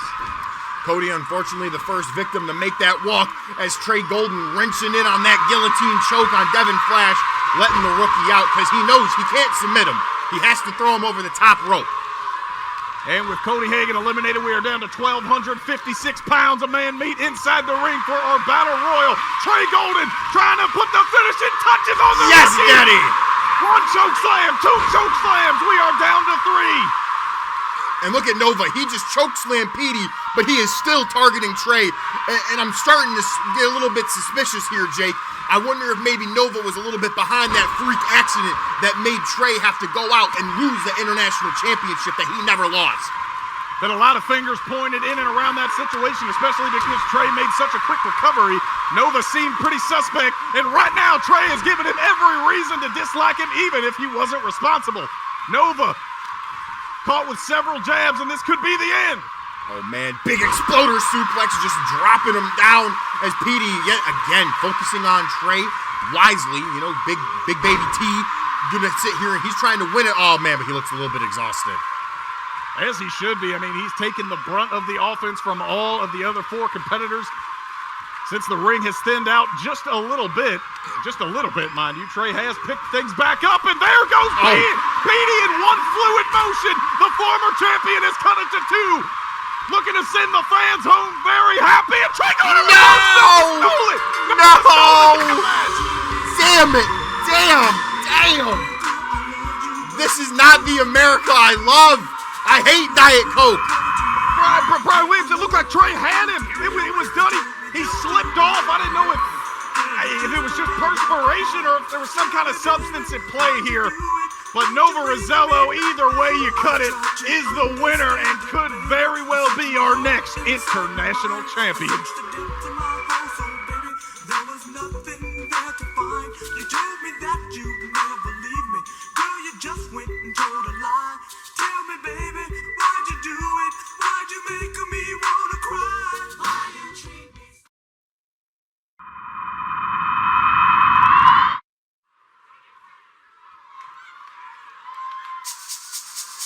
This speech is my recital. I think it's very vital to rock around. That's right, on time. It's tricky. Here we go. It's tricky to rock around, to rock around. That's right, on time. It's tricky.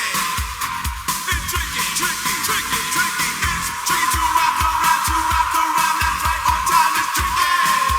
Tricky, tricky. I met this little girlie. Her hair was kind of curly. Went to her house and bust her out. I had to leave real early. These girls are really sleazy. All they just say is please me. Or spend some time and rock around. I said it's not that easy. It's tricky to rock around, to rock around. That's right, on time. It's tricky. It's tricky, tricky, tricky. It's tricky to rock around, rock around. That's right, on time. It's tricky.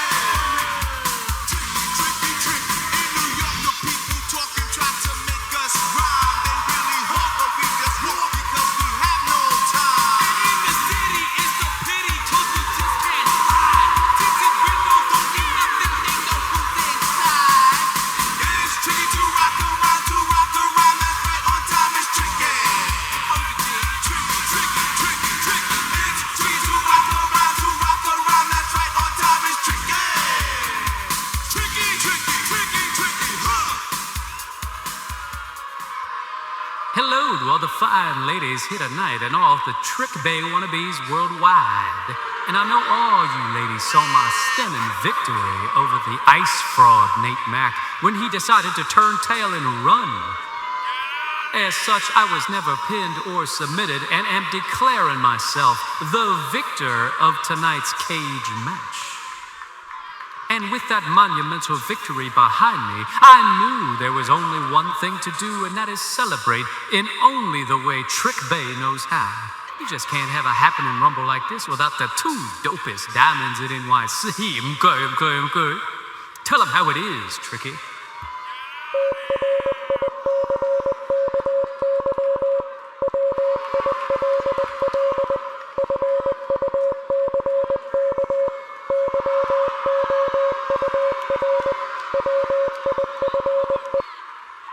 Oh, that's cold. Not colder than the greatest tag team in the world, though. Tricky, I do have to say, I told you I was doing some scouting and I'm seeing so many honeys it ain't even funny. Which one of you fine foxes trying to go home with Trick Bay tonight, huh?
Tricky, I'm sure you'll agree with me.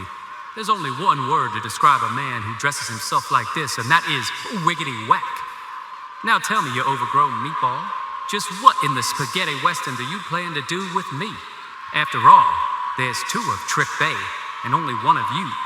So I suggest you get stepping before I smack you back to the loony ranch where you came from. That's what you think, huh? Well, clearly you don't pay much attention.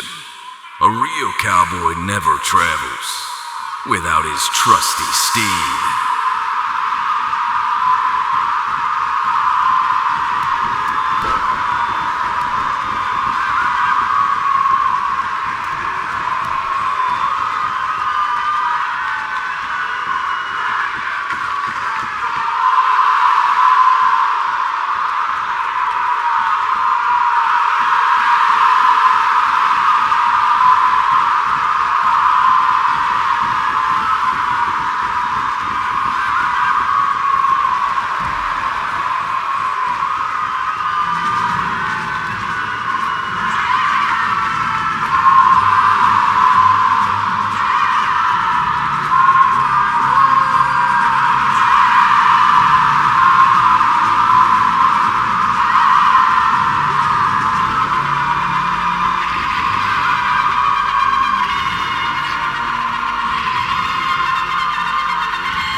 When you drive to Wendy's and order a single, you get more beef than the Whopper or the Big Mac.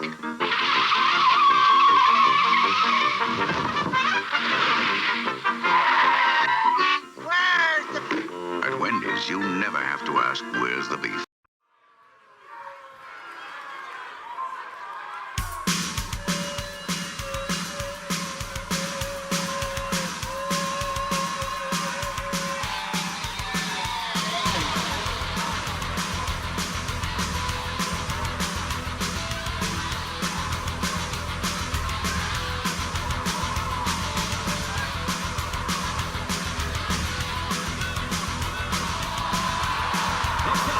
Is a 2 out of 3 falls match.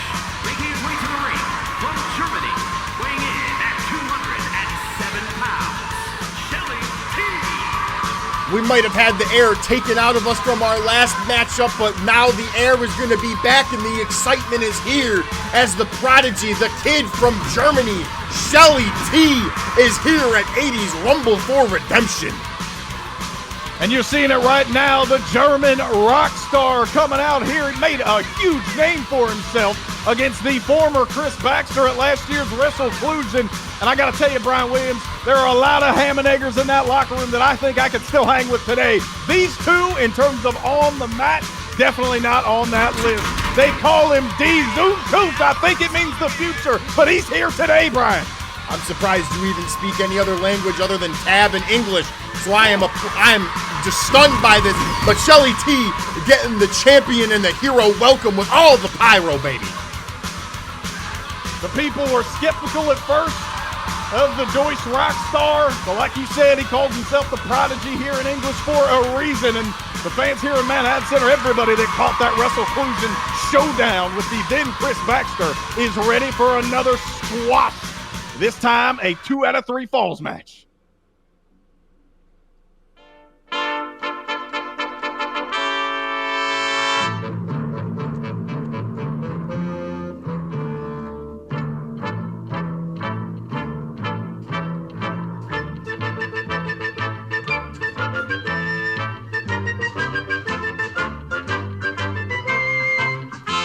The man formerly known as Chris Baxter, I guess we have a new partnership and sponsorship, Jake Allen, is Long John Silva.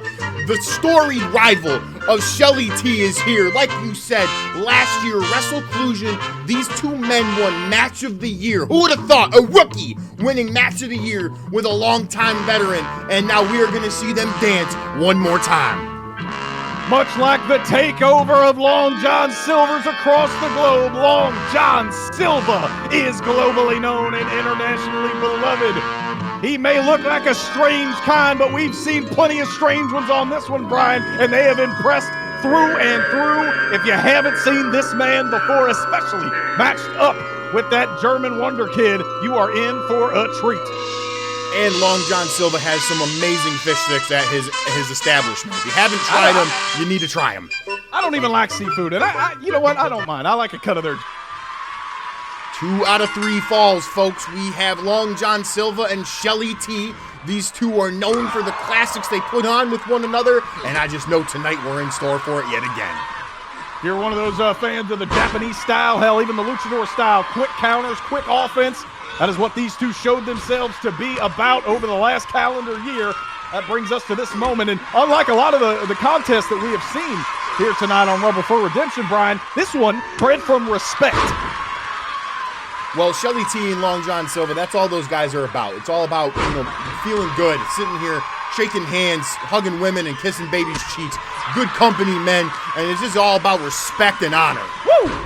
And especially when you're trying to make a name for yourself, the honor road that Chris Baxter, formerly Chris Baxter, Long John Silva, has taken in his veteran status, now up against one of our fairly newcomers in Shelly T. You can see that road is one that is not only well-traveled, but effective, and Sheldon trying to put himself in a title contention picture now by following that road, and that's that counter offense we were talking about, Brian.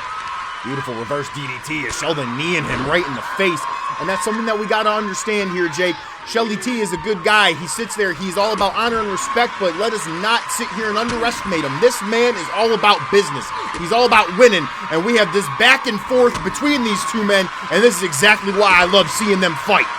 That's a very good point. A lot of honor, a lot of respect between these two, but there will be no love lost. They know that they are here to complete a job, and that job is to capture 2 out of 3 falls. Tornado DDT. That was definitely something out of Germany. Don't see that very much here in OCW, and Sheldon Tremblay going to continue the attack on the midsection of Long John Silva. The kid from Germany showing everyone why he is an innovator of wrestling, just throwing out maneuvers that we don't typically see in North American wrestling, and that is exactly why OCW signed one of the hottest prospects in the game. But we cannot discount and underestimate Long John Silva himself as he is getting back into it. Oh man, this is gonna hurt. Yo, big time atomic drop, dropping that bomb on Shelly T. We would expect a big back and forth here, but in the early going, Brian Williams, another head scissors. It looks like Shelly T's playing this man like a 2600 Atari be damned. Man, the 2600. God, I wish how I could afford one of those. Alas, we keep it pushing as Long John Silva trying to get himself back into this matchup. But right now, the kid from Germany is really staying on top of him. Long John Silva does not want to fall too far behind in this match. By very nature, the 2 out of 3 falls match is a battle of attrition. Right now, a battle that Shelly is winning handily. Well, you got to remember, Jake, as you said, it's 2 out of 3 falls, so even if Long John Silva... Sorry about that, Brian Williams, but it could have happened any time. You interrupt me again, I'm going to throw your tab off this desk, but it's okay as the moonsault, good lord, gets dodged. Long John Silva, that was smart. He knew what was going on. Trying to continue to instill his own pirate, the maritime pride, as he calls it. Shelly T backing off and right now, big super kick. That thrust kick to the jaw was coming, but he got caught again, and it looks like it's going to be another atomic drop. Let me tell you, that does not feel good at all. And another one. Oh, he wants a third. And we're getting another. Oh, he's not done. Give me the fourth. Flurry of atomic drops. Shelly feeling the pain on his backside. And now more pain, this time to the shin. This is exactly why we were excited to see these two men face each other here tonight. They just constantly are delivering when they are in a ring with one another. We saw back at Wrestle Collusion, these two copying each other like Simon says, tit for tat here and there. As the former Chris Baxter right now, Long John Silva trying to solve this Rubik's Cube, this puzzle of a man, this prodigy. Shelly T regains control in this match, looking to pick up the first of falls. Oh, God, another big backdrop. Shelly T is just staying on top of Chris Baxter. Both of these men really focusing on either the back or the rear end of one another. But look at the agility and the acrobatics of Long John Silva. Promised and delivered the creativity on defense. It's the athleticism that allows these two to do what they do. Usually the athleticism is on display a lot on offense, so that's what makes these two so special, Brian. And oh my, getting creative, having fun with the crowd here. We are at the Manhattan Center after all. The Manhattan Center loves seeing Long John Silva. They love seeing Shelly T, and that is exactly what they're getting here tonight. And we haven't even gotten our first fall yet, Jake. We're still going strong, but wait a minute. Long John Silva. Maybe we're spinning him. We're spinning. Somebody put that man down. He ain't used to. Oh, we ain't going the other way. Brian Williams, we're going the other way. I'm about to throw up. I'm getting so dizzy as Long John Silva. Oh, look, he has stabilized himself, dropping Big Sheldon down, going for the cover. Could this be our first fall, Jake Allen? Could be. We have seen Long John Silva win matches like that before in his illustrious career. Not this time, though. Shelly T able to kick out, and he is still loopy on his feet right now. I guess you could say Shelly T might be seasick, Jake. Well, if that was the intention, mission accomplished. And more, and now actually going to those legs. We saw that a little bit before the airplane spin. But this is an interesting strategy if you're Long John Silva, Brian. Listen, Long John Silva wants to get Shelly seasick, and he's going to sit there and target on those legs and show people, hey, the kid can't lift me up if he can't walk. And I almost think something dangerous was coming there, but luckily, Long John Silva got out of harm's way. You never really know what's coming when Shelly T is stepping around you cerebrally like that, but maybe the attacks on the lower body and the legs did some damage. Certainly not enough to stop that kick or that suplex from Shelly T, and it nearly got the first of his two needed falls there. Still an impressive kick out from the veteran Long John Silva. Oh, we saw this last week, Brian. Yes, we did. Shelly T, that big headbutt, just clapping Long John Silva, and I think this could be the first. Oh my God! Whoa! And the captain's fired up. The captain is fired up. He is pulled into the harbor, and there are vacancies at Hotel Berlin. He checked in and he kicked out, and is now looking to put the punishment right back on the hindquarters of his opponent. If that was me, I don't know if I would have been able to get back up after that Hotel Berlin, but that is exactly why Long John Silva is much more of a man than I am. I don't know if he suffers from scurvy, but he is benefiting from adrenaline right now, Brian Williams. Continuing the attack after that big kick out, and Shelly's got to cut this off immediately or it could get bad in the early going. Beautiful drop kick by Shelly T. Has to be careful there. The damage to that leg is going to keep building up, and the veteran awareness, Jake Allen. That is a picturesque sign of both of these men's talent right there, Brian. You know that these European athletes, these studs coming from across the way, they love to utilize a good drop kick. Shelly T did it right there, but that veteran savvy, that ring awareness, keeping him alive, that being Chris Baxter, Long John Silva, another cover after the suplex, got him away from the ropes, but it still wasn't enough, Brian. I'm surprised that this is 2 out of 3 falls, because it looks like neither of these men are even wanting to give up a 2 count. How are we going to even get a 3 count? That is where this match came from. The match going over 20 minutes when these two first met back at WrestleClusion last year. The fans want to see a finality. They want to see a distinct finish between this conflict between these two men. 2 out of 3 falls is how we get there. There won't be flukes. Oh, Long John Silva, what's he got here? Oh my goodness! Talk about seasick! The Captain Hook's neck breaker. This could do it for the kid, Shelly T, but no. Man, he just threw one of his biggest hits on Shelly T, and he just kicked out like he just ate something from Long John Silver's. You can see Long John Silva right there with a frustrated look at first, but a knowing look after that. He also kicked out of that giant flying headbutt from Shelly T, so he knows he is in the ring with a peer, with an equal. Scoop slam from Shelly. He thinks that's enough to get the first fall. That can be a dangerous maneuver, too. Shelly T with the scoop slam gets the first fall on the board. It can happen at any time. That's why we say you got to stay on top.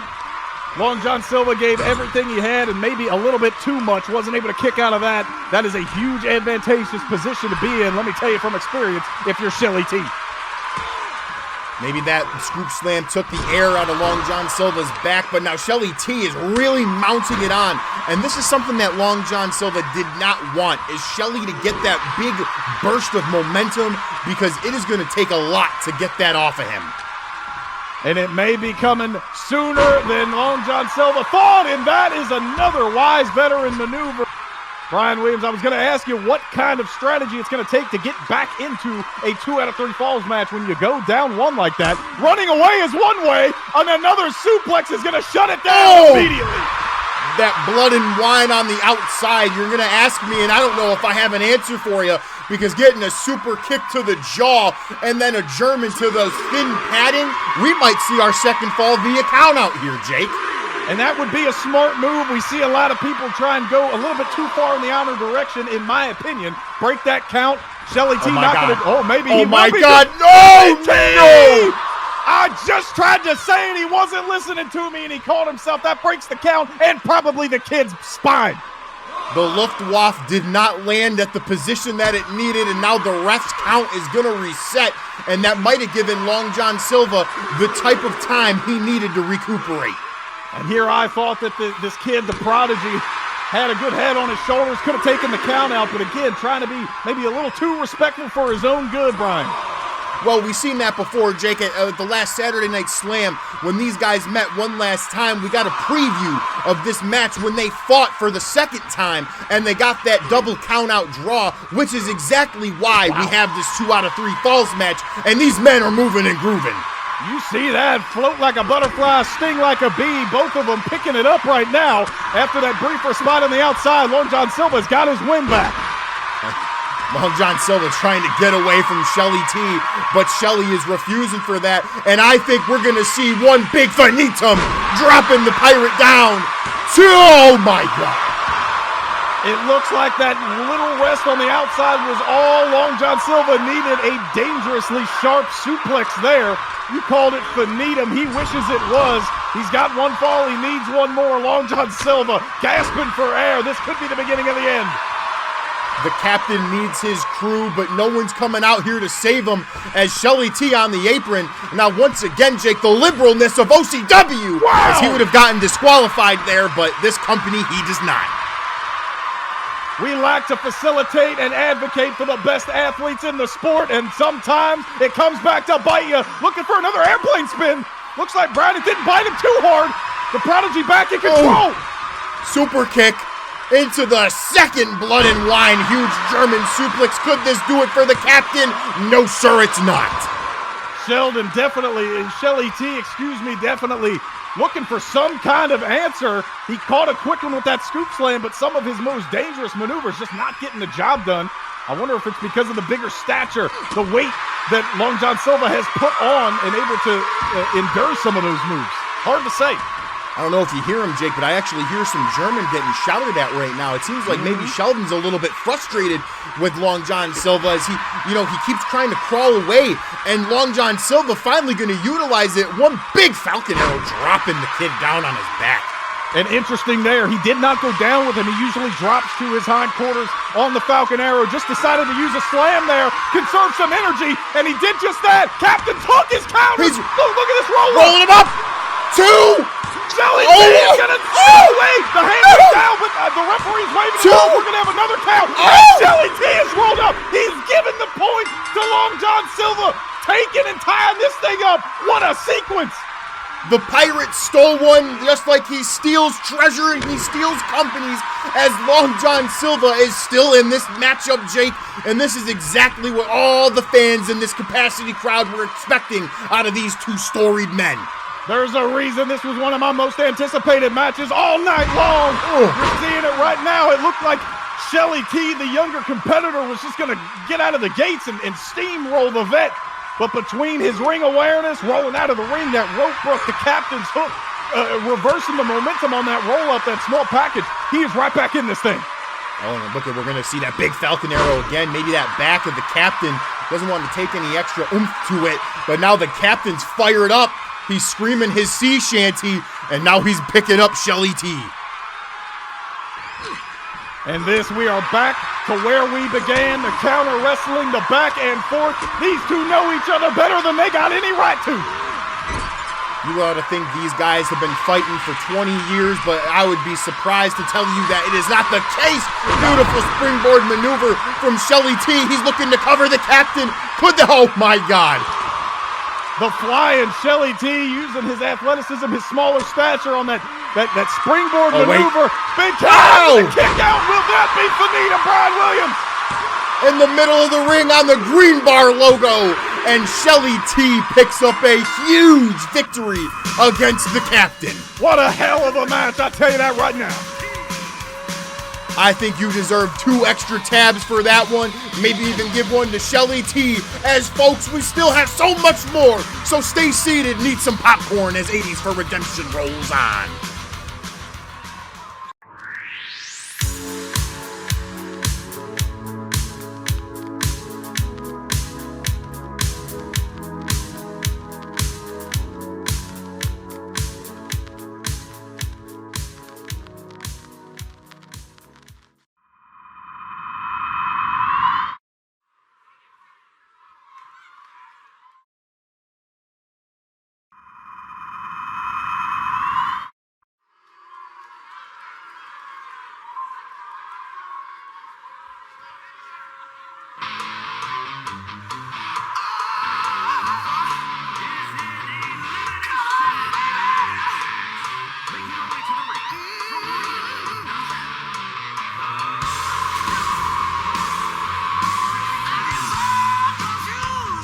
Jake, we have seen a stacked match back and forth all night, and now I think this entrance right here is what might kick us off the air, as Marissa Expensive is making her way to the ring, and I'm starting to sweat, and I might start barking.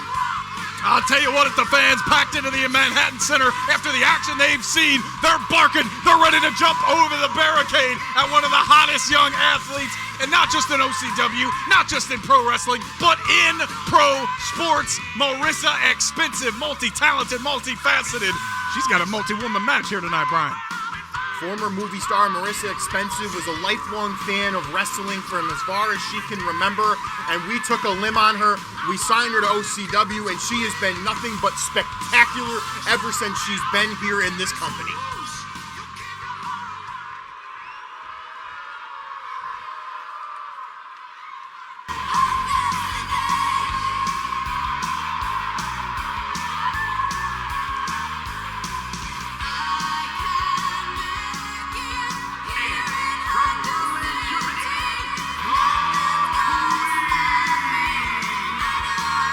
The announcer has it right, Jake Allen, as this is the Queen Dragana Caesar, the greatest living women's wrestler of all time, is here tonight in our co-main event in a star-studded women's four-way match. I'll tell you right now, they call her the Queen. That it could not be a bigger understatement. I shared a locker room with this woman once upon a time, Brian. People were as intimidated and respecting of her then as they are now, if not more, for good reason.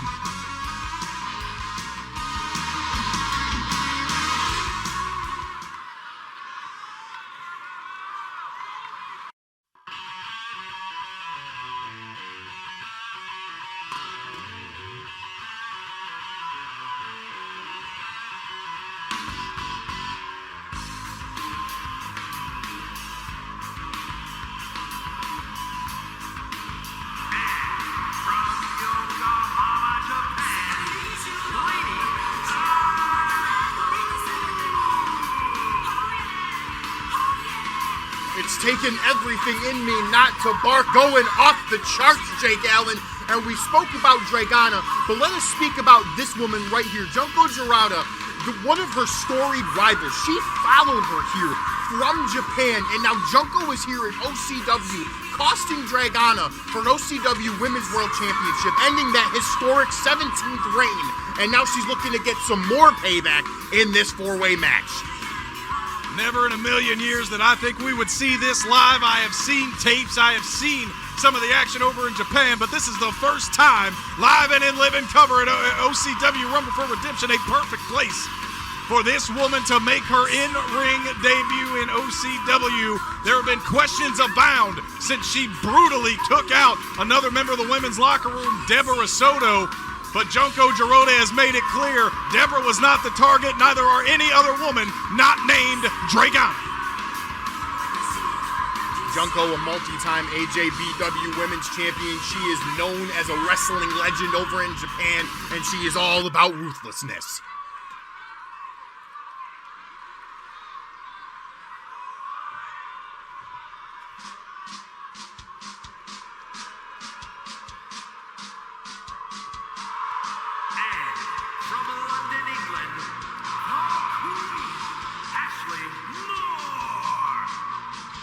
Now look at the hairdo on Ashley Moore. This woman, we're speaking about innovators, right? Ashley Moore is just that. She wrestled at the very first WrestleClusion, and Jake, she is still here today.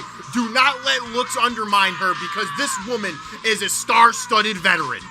She's a veteran. She comes from an era before some of this wild athleticism that you have seen all throughout the night. But she, as you said perfectly, Brian Williams, is as innovative as they come. She carved the path that a lot of these new wrestlers are walking right now. She may not have quite the accolades that Dragana Caesar has in a longer amount of time, but when you talk about respect inside that ring, it don't get much higher than Ashley Moore.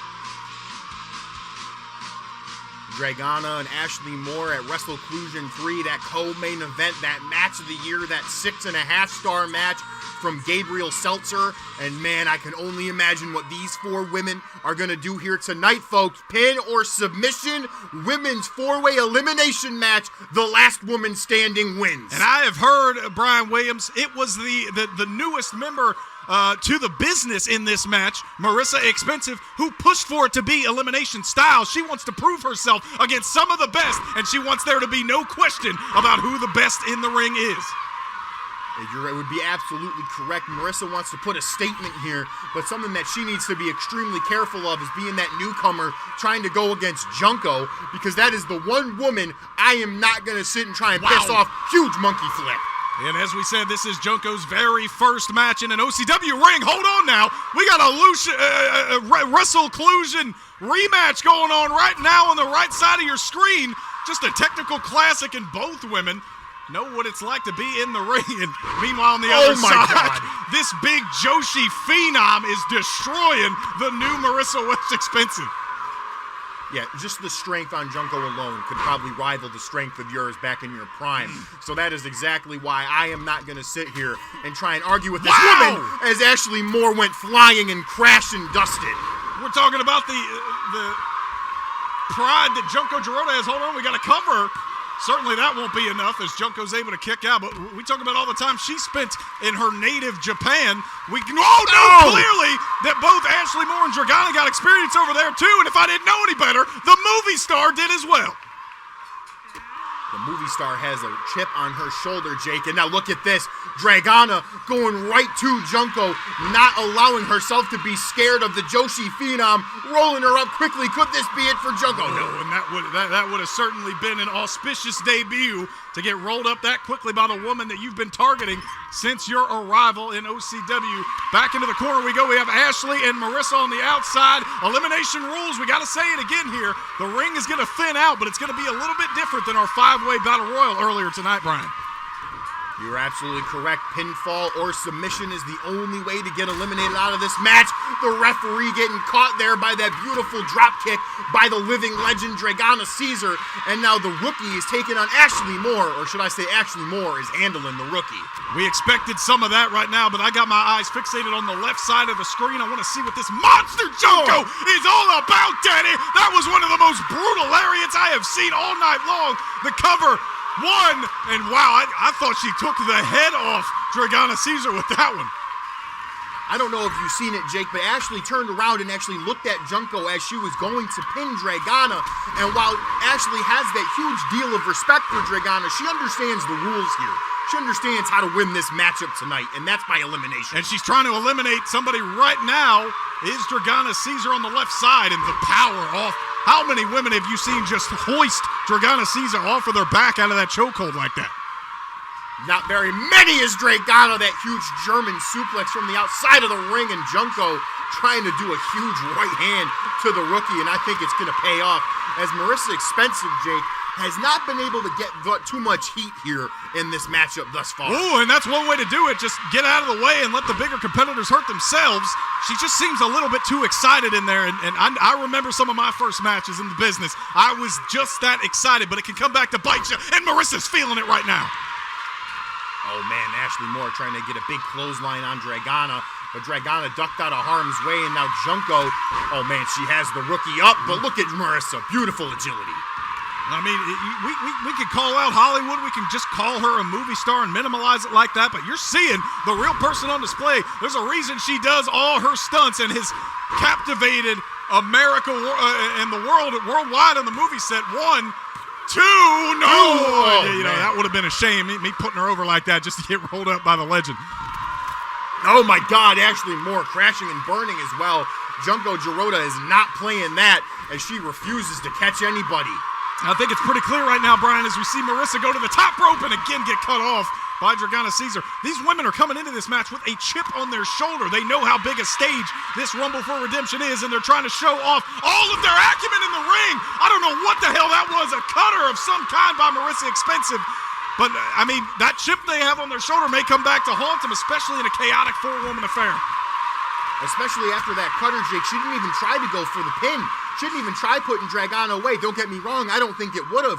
But the energy it takes to kick out, that's valuable energy. Exactly. That's why I like being sitting next to a man like you, Brian. You know your stuff. Here is the cover on the inside of the ring. It can happen in an instant. We have already seen it on the card here tonight. Oh, wow, that was Seymour Spinner. I saw plenty more than I thought I would, and I'm happy because of it. But yeah, we've seen how quickly matches can end, how quickly falls can happen. Marissa certainly doesn't know about that just yet. Well, Marissa, as you said, Jake, she's a rookie. She hasn't really been in the business all too long. And Dragana is so smart. Marissa needs to take notes like this. Roll up your opponents. try and get them to use all that energy, man. This is an elimination match. You are not done after one person is eliminated, so you got to make sure your opponents are gassed. And I think everybody can watch some of these matches that happen on a week-to-week basis and think, you know what, I could do that. That's easy. That don't seem too intensive. Let me tell you, you got to be a cardio machine, which all four of these women are for one reason or another. Ashley Moore now, that big kick straight out of London, and a DDT from Marissa. There's a lot going on, Brian. I'm sorry about it. I'm just fired up right now. I love hearing your voice, Jake. You have nothing to apologize for, as Marissa is starting to get a head full of steam. And look at this. She has all these women almost out of the ring. And now she's chasing after somebody, leaving Ashley Moore in the ring by herself. And finally, these two storied rivals getting their hands on each other once again. But Marissa looking to get involved here, Jake. Oh, and see, now Marissa is not going to earn very much appreciation from our fans interrupting that showdown. We have all been patiently anticipating Dragana Caesar and Junko Girota inside an OCW ring. We nearly got it there, but Marissa had to stick her nose in it. Yet again, we're seeing some rookie mistakes by Marissa as she was targeting both Junko and Dragana. And let's be honest here, Jake, she's not going to be able to handle both of them. And Dragana getting herself back in the ring, focusing on Ashley Moore, because Ashley gets time to rest. Why would you want any of your opponents to have rest time? That kind of cerebral nature has dictated the entire career of Dragana Caesar. It don't matter how personal the vendetta. It don't matter what has happened in the months preceding. Dragana knows to keep her eye on the prize, and the prize is always victory in the match. And look at Marissa. I don't know, somebody wrote in a stunt that they didn't call for right there. She's got a weapon in the ring. Hey, that's no disqualification. It's pinfall or submission. That is true. So these women are allowed to use weapons, but I feel like the other three women are a little bit more honorable, I guess you could say, as Marissa Expensive. She's going to do any means necessary. Let's see if that remains true as the match continues to go on, and that is vintage Ashley Moore. With the twisting head scissors, she's going to have to turn around to one of her old rivals. Man, Ashley Moore and Dragana, the storied rivalry between those two women, that was something that I watched so long before I was ever in this company, and I'm just so grateful to finally see them squaring off in the ring. And man, we are blessed here. Jake Allen is now, wait a minute. We're bumping inside. Oh my God! Inside the ring, a cover attempt on the inside, and Marissa, that looked like a variation of the captain's hook, somewhat of a falcon arrow. I don't know where she's picking up her offense, but I know where she's picking up Junko Girota. And yet again, though, Jake, she hit that huge maneuver. Yeah, I see and it. She's just shaking her dairy. She's not even trying to cover her. Got to get that woman back in the ring. You got to question yourself if it's excitement or if she just genuinely doesn't know what to do next. She's had a good job on display so far in the early going, but she's got to finish the job, Brian. Well, you do know what they say about blondes, unfortunately, and now look at Dragana sitting there just stalking everybody, kind of seeing who's going to do what. But now Marissa Expensive has Ashley up, but the former women's champion wisely scouting that powerbomb. And she saw that happen on the outside. That is the mark of a true veteran, able to scout you even in the match that you're in right there.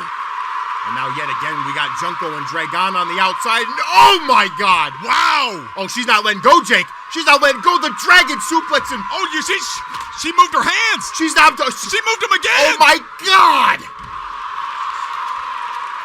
That was a trifecta of doom for the great Dragana Caesar, and this is perhaps why the fans worldwide have been waiting to see Junko and Dragana in an OCW ring. I don't think I've seen the legendary Dragana Caesar put down like that in quite a long time.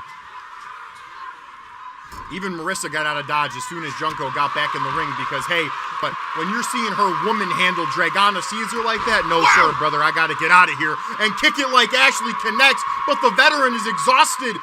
Jake, is she going to get rid of Junko as the first one? She's going to try for certain. Junko was pretty proud of her actions outside wow! the ring, and she got a little bit too excited, turned right into Ashley Moore. Dragana Caesar and Junko, we are robbed of that one-on-one collision, at least for now. But you got to think Junko is not going to be happy with Ashley Moore when all things are settled here tonight. And look at this, Jake. Marissa is sitting on the outside. Now we're finally at this moment where it's only 3 women, so you're able to rest. But, oh, wait a minute, Marissa, darling, this is a little bit too far. What are you doing? And that figure 4 leg lock turned around by Ashley. We saw that used before in Ashley Moore Dragana matches to great success. Ashley was ready for it this time, and now the movie star just waiting for a moment, and she's just not finding it. It doesn't matter which stage of the match we're at. The rookie, though, still somehow alive in this one. She's going to show through thick and thin that no matter what happens, she's going to try, as Dragana and Ashley are just putting their attention on the rookie. And no, wait a minute, Jake. Oh, she's not done. She wants to teach the rookie what it's like to be in the ring with two bona fide Hall of Famers known worldwide. The cover, 1, 2, 3. The rookie is gone, and it's time for a flashback, baby. WrestleClusion 3 is on again. Oh, man, this is exactly what I was in store for. And look at that. Dragana quickly trying to end it, but Ashley Moore, they just know each other so well. As Ashley rolls her up, what is it going to be? Oh.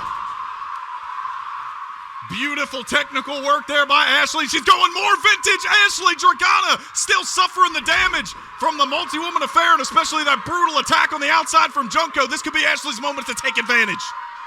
You gotta think what this would do for Ashley Moore if she's able to redeem herself from that WrestleClusion match. She has Dragana Caesar right where she wants her from the top. Oh my God. Big scoop slam and just catching her, and that's the unassuming power of Dragana Caesar, channeling all of her fans back home in Berlin, trying to tear the arm off of Ashley Moore. We have seen it so many times before, Brian. This could be another coup d'etat for Dragana Caesar. Oh! The Caesar boot to the face. Could this do it for Ashley Moore? Is she going to have to relive the nightmare that was WrestleClusion in the middle of the ring? Dragana for the cover. 2. Oh, and she does. Advertise, baby. The space race may still be going, but that rocket kick sent Ashley through the ozone, baby. We expected it. We knew it would be chaotic, but just like death and taxes, the only thing guaranteed in an OCW women's wrestling ring is this woman, Dragana Caesar. The single-handed greatest women's wrestler of our time, Jake Allen, victorious in this 4-way elimination match. Oh, wait a minute. Celebration around the ring, but Ashley has re-entered, stopped herself short on the apron. Oh, yeah.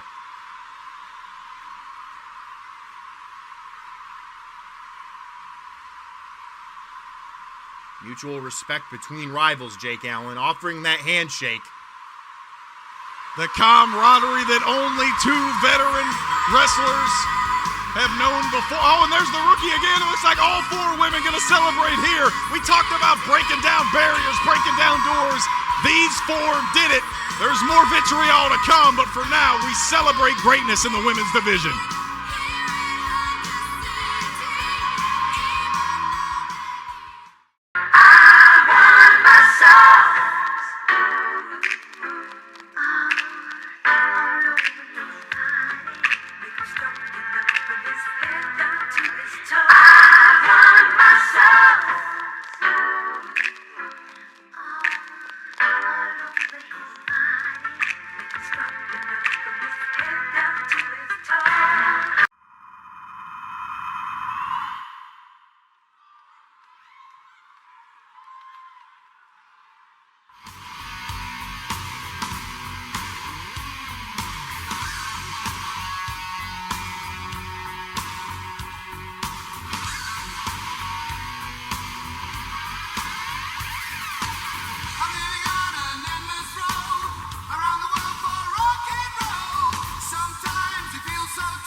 Allen, it is time.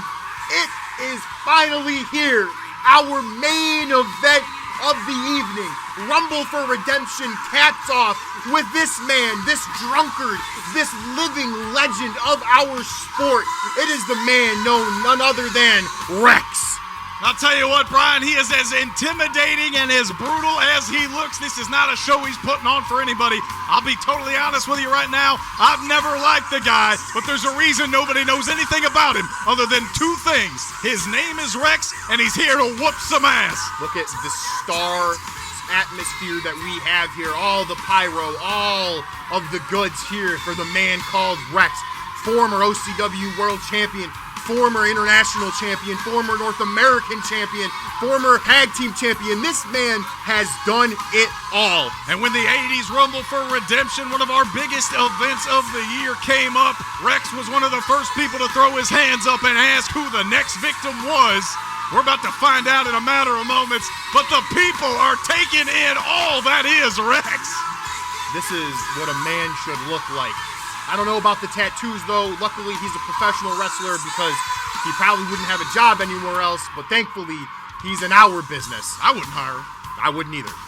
Sometimes it's bad to read a book by its cover, but in this case, you would be dumb to do anything but, Brian Williams. You get yourself caught, you get yourself shoved. You don't want to find yourself in a dark alley with this man. That is the very last place I would want to find myself, with the man Rex across from me. But it's like you said, Rex threw his hand up, and you just knew everyone was like, all right, we got our main event locked in.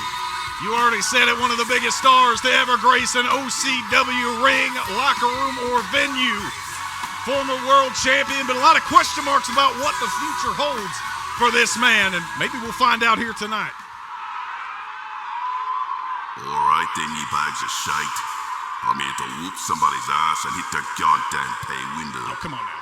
I already had to crush a bunch of snowflakes in the back of them want me drinking in front of the wheel lads here in this run-down, pissant building.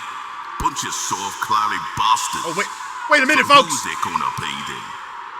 Folks, no. What's going on here? I don't know if you guys seen that. Oh my God.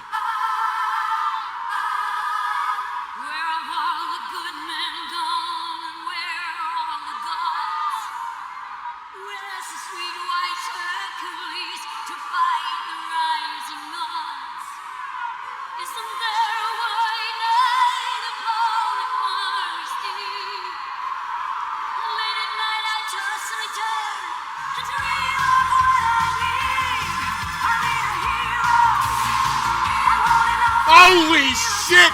I do not care about my language. He's gonna speak on it as my commentary partner Jake Allen is the man answering the challenge, and god damn, he looks good.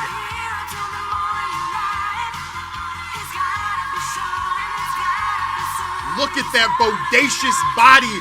We're talking about living legends on this show, folks, but look at the man who found himself in his prime again.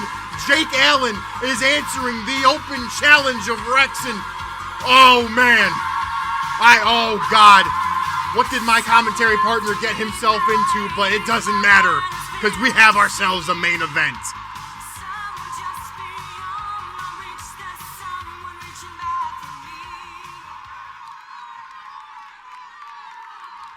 All right, folks, here we go. Rex, Jake Allen, making his return to the ring, the main event of the 80s Rumble for Redemption. Oh my God, it's official. Look at that, Jake Allen wisely getting out of harm's way. He knows better. Yeah. You tell him, partner, you get him. Oh God, Jake, be careful. Oh no. All right, good. Yes, head movement there, Jake. Folks, if you expect me to be professional, if you expect me to call this down the middle, I have to not lie to you. I'm not going to do it. I'm here for Speaker Guy. I'm here for Jake Allen. Oh, Jake, no, that's not what we need to do. Yeah, big counter by my commentary partner as he was smacking his rump. You got to be careful here, Jakey.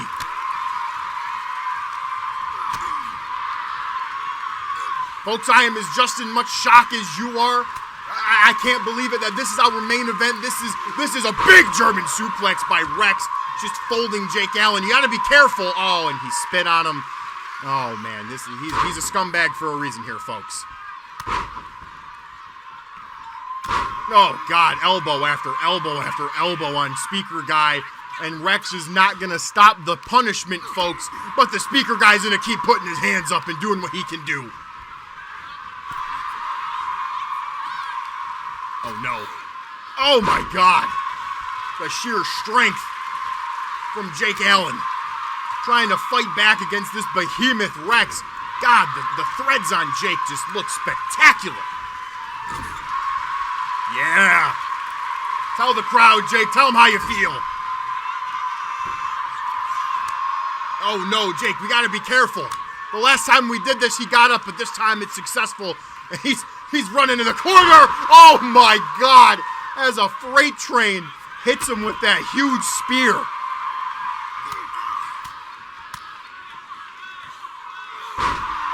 And Rex is just pissed off, folks, as he is manhandling him. Jake, you got to get your tab. Jake, quick. Oh, God, he has a hockey stick. Watch out, Jake. Oh, good.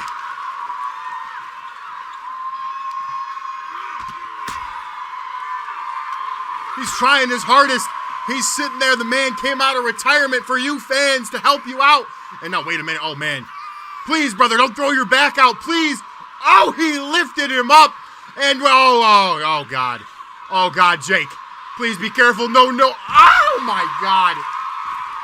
The German suplex just dropping the speaker guy on his back and neck. But now Rex with the hockey stick.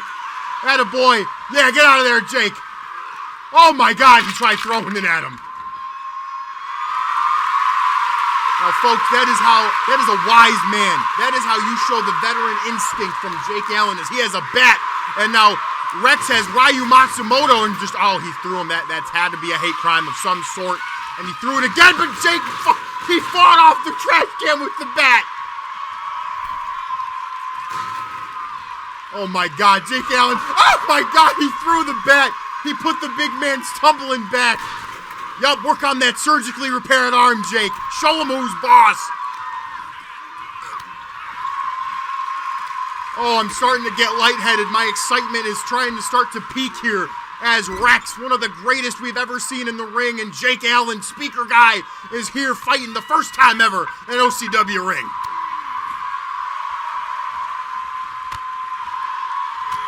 Oh, man, Jake. You can't fight him like that, Jake. You gotta go quick. Yeah. Do it again. Oh, God. Oh, no. Careful. Oh, my God. His thigh landing on that bat. Oh, man. His wife is gonna kill me after this.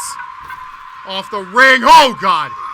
That freight train slap was not gonna connect. Oh, man. I am just terrified for Mrs. Allen. I might not make it out of tonight. Oh, no. Rex has him up and crumbles him down on his neck. Oh, Rex. You scumbag. Oh, wait a minute. Oh, whoa.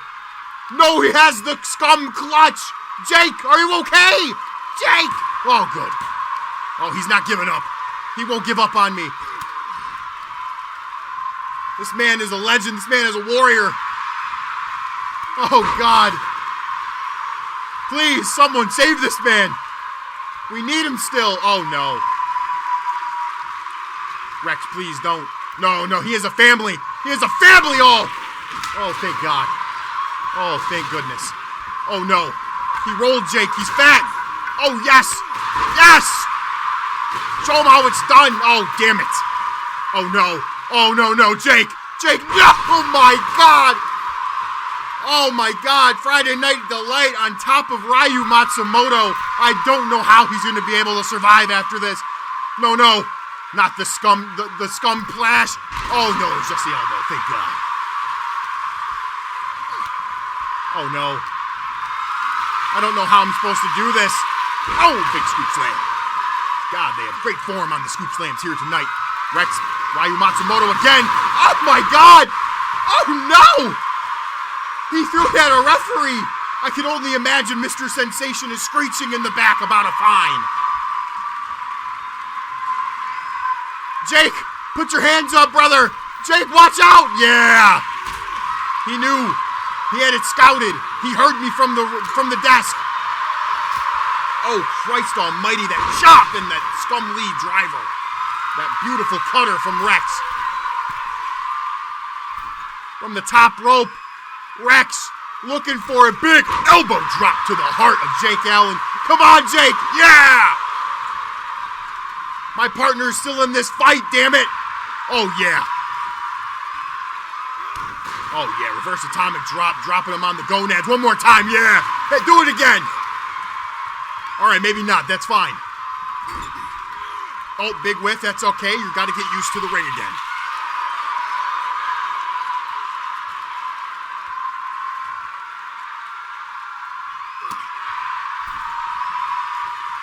Oh, man, Rex was trying to do something deadly there. Oh, God. We had Titanium Baldy on earlier, but now that's the Scum Baldy. As Rex, oh, man. Oh, no, wait a minute. What are you doing? Don't you dare. No, no, no. What are you doing? He has a family. Oh, God. Oh! Jake! Jake! Are you okay? Jake! Speak up. Speak to me, big guy. Oh, no. Oh, God. Mama Ellen. Oh, man. Mama Ellen's baby boy. I don't know if he's going to make it. Oh, not the barricade. Oh, no. Rex, please. Oh, God. Flattening my commentary partner. Oh, this can't be it. Please, Jake. The bodacious one can't return. Oh, Jesus Christ. He's not done? You don't need to do this. Oh, you scumbag. Please. Please stop. Oh! Oh, God. Ref. 2. Oh! He's still alive. Oh, God. Don't ruin his hair. It looks so good. Yes! Roll him up, Jake. Quick, ref. Oh, damn it. Could have done a fast count there and everyone would have been happy. Yeah! Oh, big elbow to the heart. The speaker guy's firing up. He had him right where he wanted him, folks. Do not get mistaken for that. Ryu Matsumoto still in the ring here. Got to get a paid appearance somehow, some way. Big neck breaker, dropping the Scum Man down. And now Jake Allen has Rex up. And a big right hand flattening him down. That's it. That's going to do it. Right here. 1. Ah, damn. I think that's a slow count there, but I'll let it slide this one time.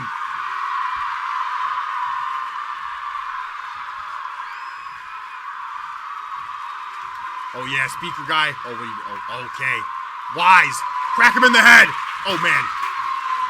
No! Yes! He was trying to go low, but my commentary partner refused it. Oh, yeah, show me that big scoop slam. And now Jake Allen, yes. Speak to him, Daddy. Big leg drop. Can the bodacious one do it? Oh, my God. Oh, man, he's going to the top rope. I haven't seen this done in 30 years. Jake Allen from the top, the leg connects. Count it all the way to hell, brother. 1, 2, what? What? What? This can't be. This cannot be. There is no way. The ref had to, he must have miscount. The match is done. 2 leg drops. 2 speaker guy leg drops. No! Jake, no! Oh, no. Oh, and there's nothing the referee can do. No, you scumbag, don't do this.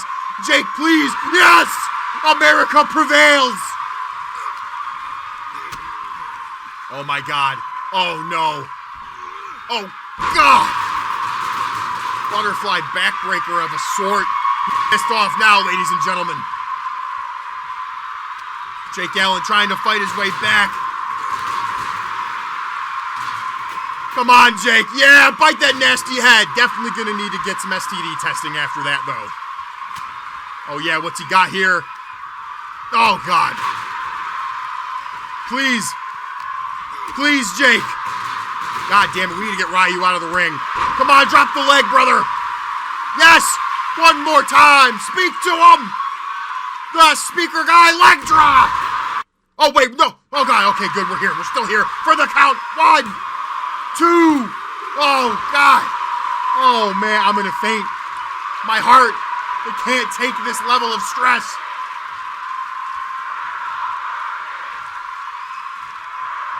You're not worthy. I'm not worthy. The speaker guy, his long-awaited return to the ring. I don't think he's going to be on the commentary desk for much longer. Yeah! Look at that. I'm drinking tab as we speak, big guy. None of the tab goes to waste. No, wait a minute. Jake Allen. Oh, my God. He has a table. Oh, good heavens. Oh, and he has a sledgehammer for Rex. Ryu Matsumoto is still in this ring. We need to get him out of here. Oh, no! Oh, my God! To the stomach and then dropped it on his arm. Oh, no. Jake, please. Yes, the counter. The ref getting in the way, you scumbag. Oh, yeah. Put him through it, big guy. No! Oh, man, Rex warming up that arm. Might be looking for a big, bad lariat. Oh, my God! Oh, okay. You're still safe, Jake. It just collapsed. You're fine. I'm so sorry for your back. Oh, yeah. No Friday Night Delight for you, big nasty Rex. Come on, Jake. Show him where it hurts. Yeah! Put him to sleep for America. Come on, Jake. Don't let this nasty Canadian do that to you. Come on. You got this. Choke out that Toronto man. Oh, son of a bitch. Please, for the love of God, for all that is holy, yes. Oh, yeah, big club to the back. Speaker guy, oh no, I think he was looking for that big speak cutter, but Rex just refusing to go down. God, when you're 480 pounds of mass, it's hard. Oh goodness, I'm gonna faint. I'm sweating. Oh no. Oh, this is not where speaker guy wants to be. Oh yeah, folks, it's time. We're gonna start trading some blows back and forth, and speaker guy's not scared. He's a manlier man than your father and husband combined. But Rex going back and forth, the chops. Oh my God. We are not going anywhere. And speaker guy, look at this. Big leg to the face. Show me, daddy. Go to the top. Do it for America. Screw Canada. Yes. Big. Let's go for the win. 1, 2. God bless America. Ryu Matsumoto still in this ring, disgusting to share it with Jake Allen. But folks, he did it. Speaker guy is victorious. I've been Brian Williams. This has been Rumble for Redemption, and we will see you later.